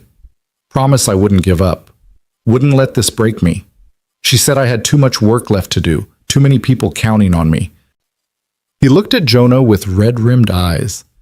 How am I supposed to care about work when she's gone? You care because she asked you to, because the work matters, because other people are going through what you're going through, and you're the only one who understands it viscerally enough to actually help them. Jonah paused. And because when the grief is too big to handle, sometimes the only thing that saves you is having something outside yourself to focus on. Is that what saved you? Work? Work and Emma. Having someone need me kept me alive long enough to remember why I wanted to stay alive. Tommy nodded slowly. She was so proud of what we're building, kept telling everyone at the hospital about it. Nurses, doctors, other patients. She made it sound like we were changing the world. Maybe we are. In small ways. One person at a time. That's what she said. That small changes accumulate into transformation. That we just had to trust the process. Over the next 2 weeks, Jonah watched Tommy navigate grief with the same stubborn determination he'd brought to everything else. He showed up for work most days, sometimes leaving early, sometimes just sitting in meetings without contributing, but showing up. He spoke at Jessica's funeral with a strength that came from somewhere deep and unbreakable, telling stories that made people laugh and cry in equal measure. He threw himself into the memorial project with Mike, channeling his pain into ensuring that no one who'd been lost would be forgotten. And slowly, incrementally, he started to heal. Not recover. Recovery implied returning to what was and what was no longer existed. But heal. Build scar tissue. Learn to function with a piece of himself permanently missing. The memorial groundbreaking happened on a Saturday in late November, the kind of day where the sky threatened snow but hadn't yet committed. Over 300 people showed up, families of the lost, former Dawson workers, community members, and a surprising number of current Handcorp employees who'd heard about the project and wanted to bear witness. The site was the old Dawson Steel parking lot, already cleared and prepped. The memorial itself would be a curved wall of polished granite with names etched in chronological order, surrounded by a garden that would bloom in spring. At the center, a sculpture Mike had designed, abstract but unmistakably human, figures reaching toward each other, supporting each other, holding each other up. Celeste stood at the podium they'd erected, looking small and human against the backdrop of what her decisions had destroyed. Jonah stood nearby with Tommy, Steve, Darren, and Mike, ready to intervene if the crowd turned hostile. I won't stand here and tell you I understand your pain, Celeste began, her voice steady but not cold. I can't. What I can tell you is that I'm responsible for decisions that caused unimaginable harm to this community, that my pursuit of profit blinded me to the human cost of my actions, that I failed you, and I'm sorry doesn't begin to cover that failure. Someone in the crowd shouted something Jonah couldn't make out. Celeste didn't flinch.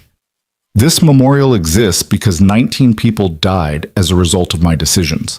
19 people who deserved better, who deserved warning, support, options, who deserved to be seen as human beings rather than line items on a balance sheet. This memorial exists to ensure we never forget them, to ensure their lives meant something, to ensure their deaths change how we think about the human cost of economic decisions. She stepped away from the podium, walked to where the first granite panel would stand, and placed a single rose on the ground. Maria Ramirez came forward next, placing a photograph of Jorge. Then others followed one by one, bringing photographs, flowers, mementos, testimonials. The ground where the memorial would stand became a shrine to loss and memory and the insistence that these lives mattered. Tommy was last. He carried a small box, opened it to reveal Jessica's wedding ring. He held it up so everyone could see. "My wife Jessica didn't work at Dawson," he said, his voice carrying across the assembled crowd. "But she died because of its closure, because we lost our insurance, because we couldn't afford her treatment, because I was so consumed with desperation and rage that I couldn't see a way forward." He looked at Celeste. "This woman gave me that way forward. Not because she's a saint, she's not, but because she was willing to face what her choices cost and do something about it. Jessica's name won't be on this memorial. She wouldn't want it to be. But her belief in second chances, in redemption, in the possibility of building something good from something terrible, that's the foundation this memorial stands on." He placed the ring in the box, buried it in the ground where the memorial would be built. For Jessica, and everyone who loved someone they couldn't save. The groundbreaking ceremony itself was simple. 5 shovels, 5 people turning earth. Celeste, Tommy, Steve, Darren, and Mike, working together to create the first wound in the ground that would become something beautiful. Afterward, people mingled, shared stories, connected in the way people do when grief makes them brave enough to be vulnerable. Jonah moved through the crowd, listening, learning, understanding more with each conversation how deep the damage had gone and how much work remained. Maria Ramirez approached Celeste, and Jonah tensed, ready to intervene. But Maria just stood there for a moment, looking at this woman who'd funded her husband's destruction. And then she did something unexpected. She hugged her.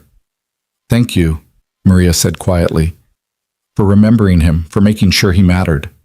Celeste held her, and Jonah saw tears tracking down the CEO's face, all her careful composure finally completely shattered.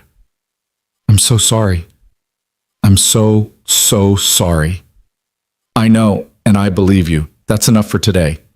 They stayed until the last person left, until the sun was setting and the temperature had dropped enough that their breath came out in visible clouds. The 5 of them, Jonah, Tommy, Steve, Darren, and Mike, stood with Celeste at the memorial site, looking at the turned earth and imagining what it would become. "Jessica would have loved this," Tommy said quietly.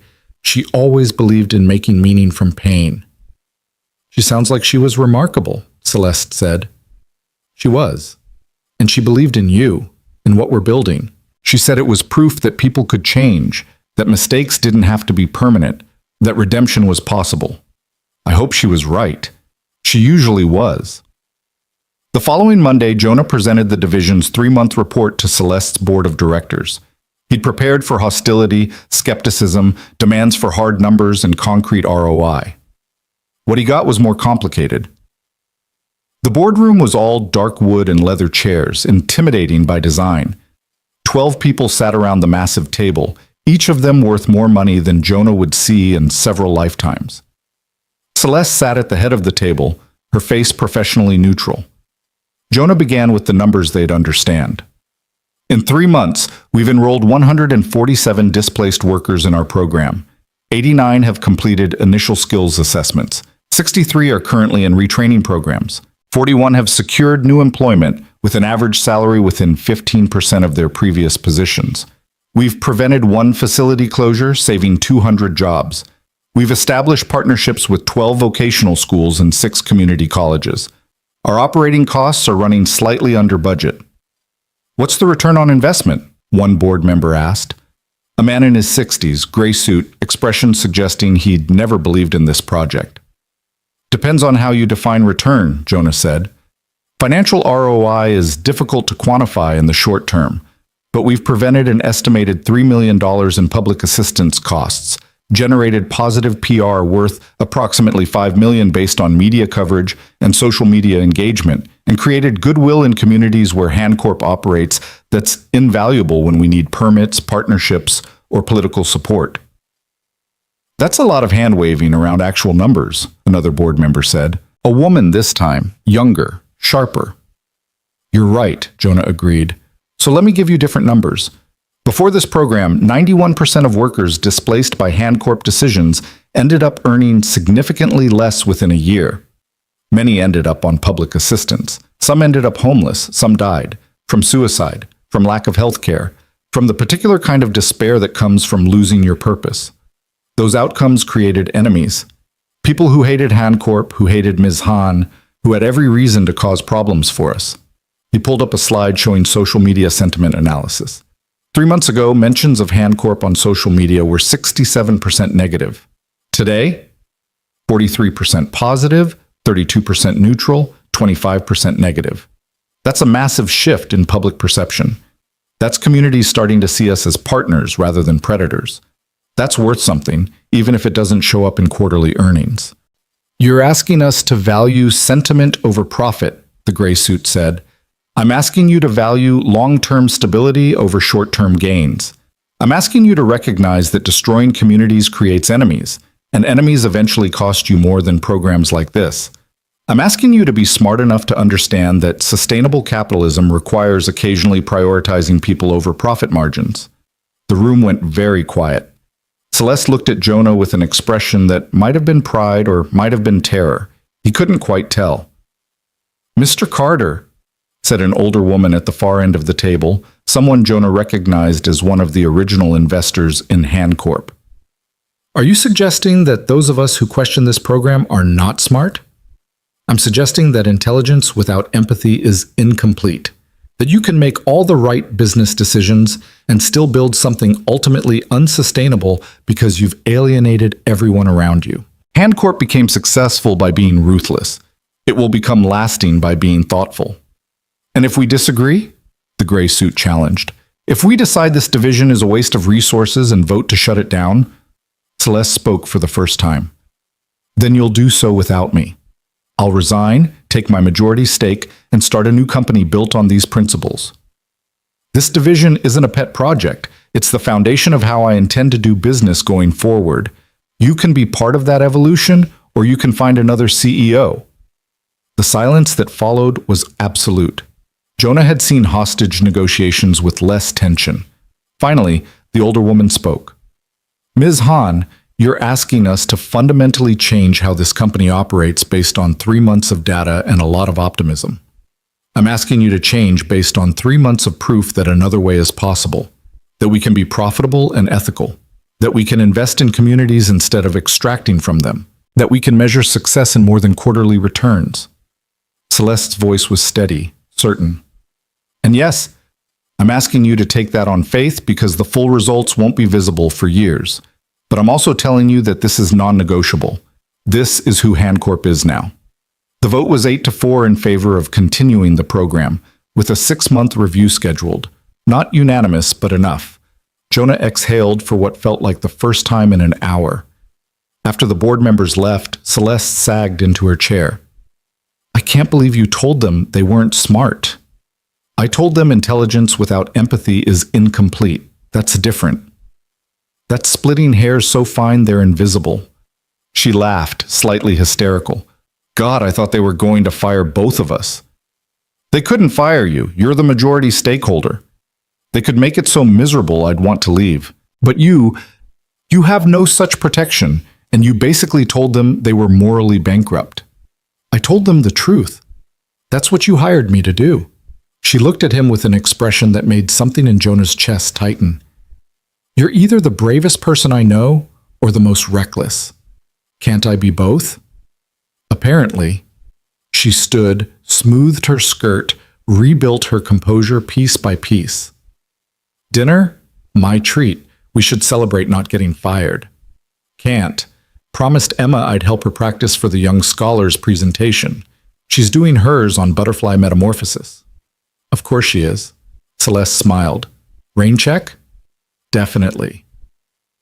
Walking out of Hancorp Tower, Jonah felt the adrenaline drain from his system, leaving him simultaneously exhausted and exhilarated.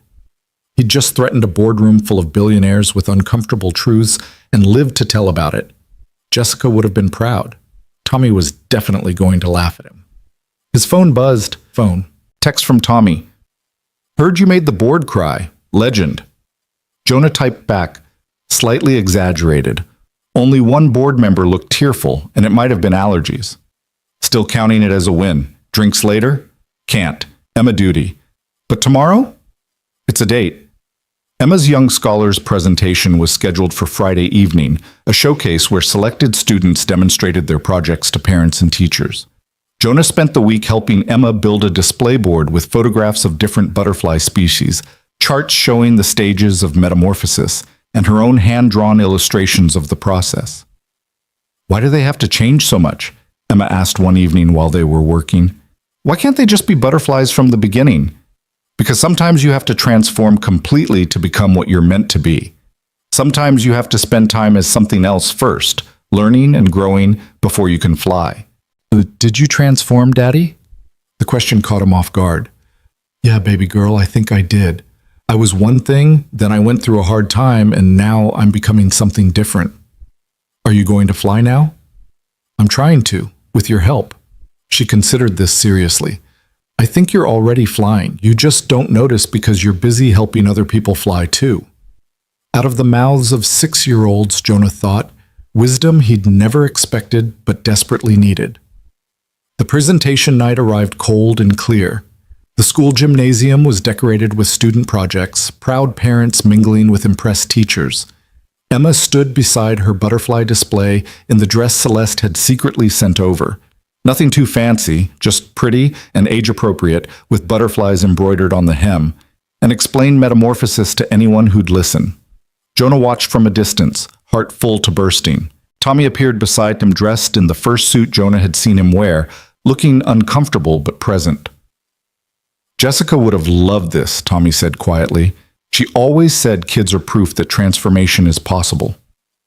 She was right about a lot of things. Yeah, she was. They stood together, two men learning to live with loss, watching a 6-year-old explain how caterpillars become butterflies, and finding hope in the metaphor. Celeste arrived late, slipping in the back with an apologetic wave. She'd come straight from another meeting, still in full CEO armor, looking completely out of place among the casual parent crowd. Emma spotted her, waved enthusiastically, and Celeste waved back with genuine warmth.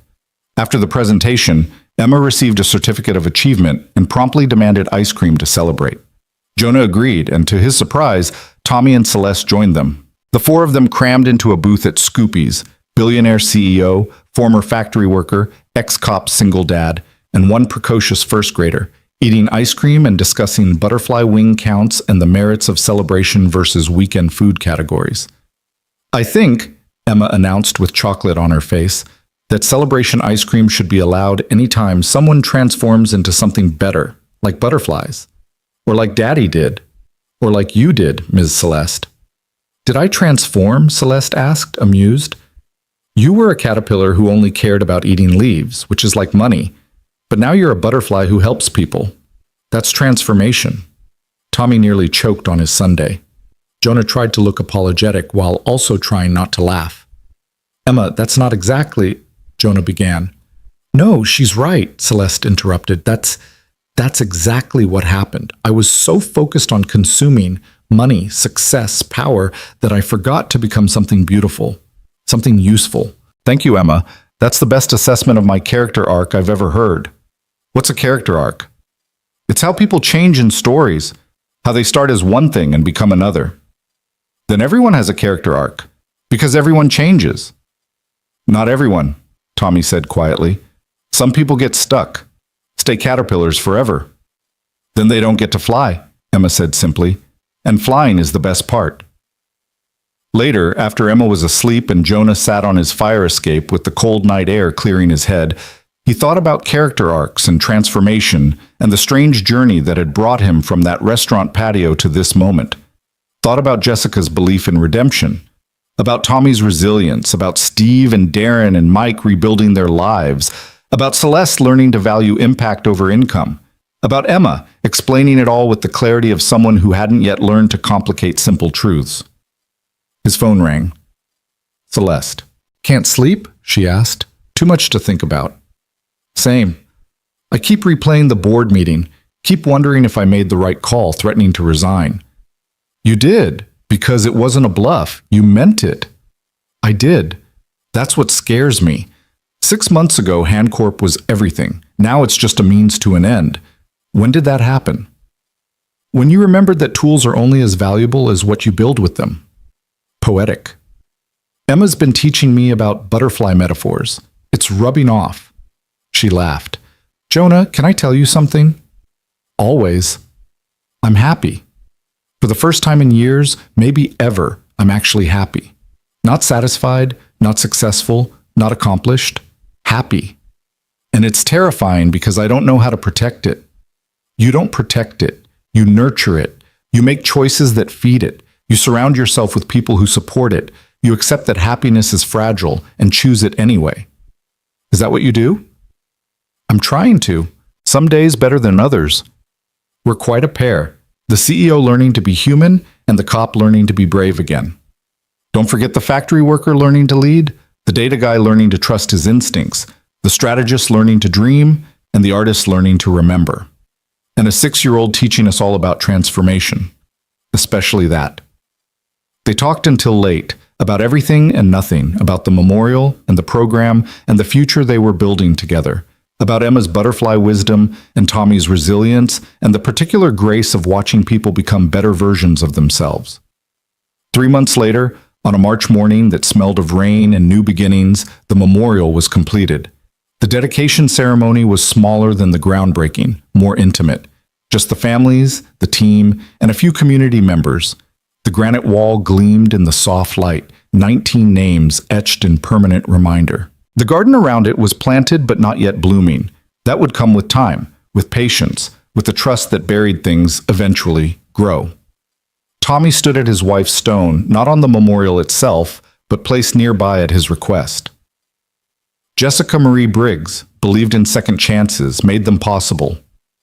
She'd be proud of you, Jonah said, standing beside him. Of all of this.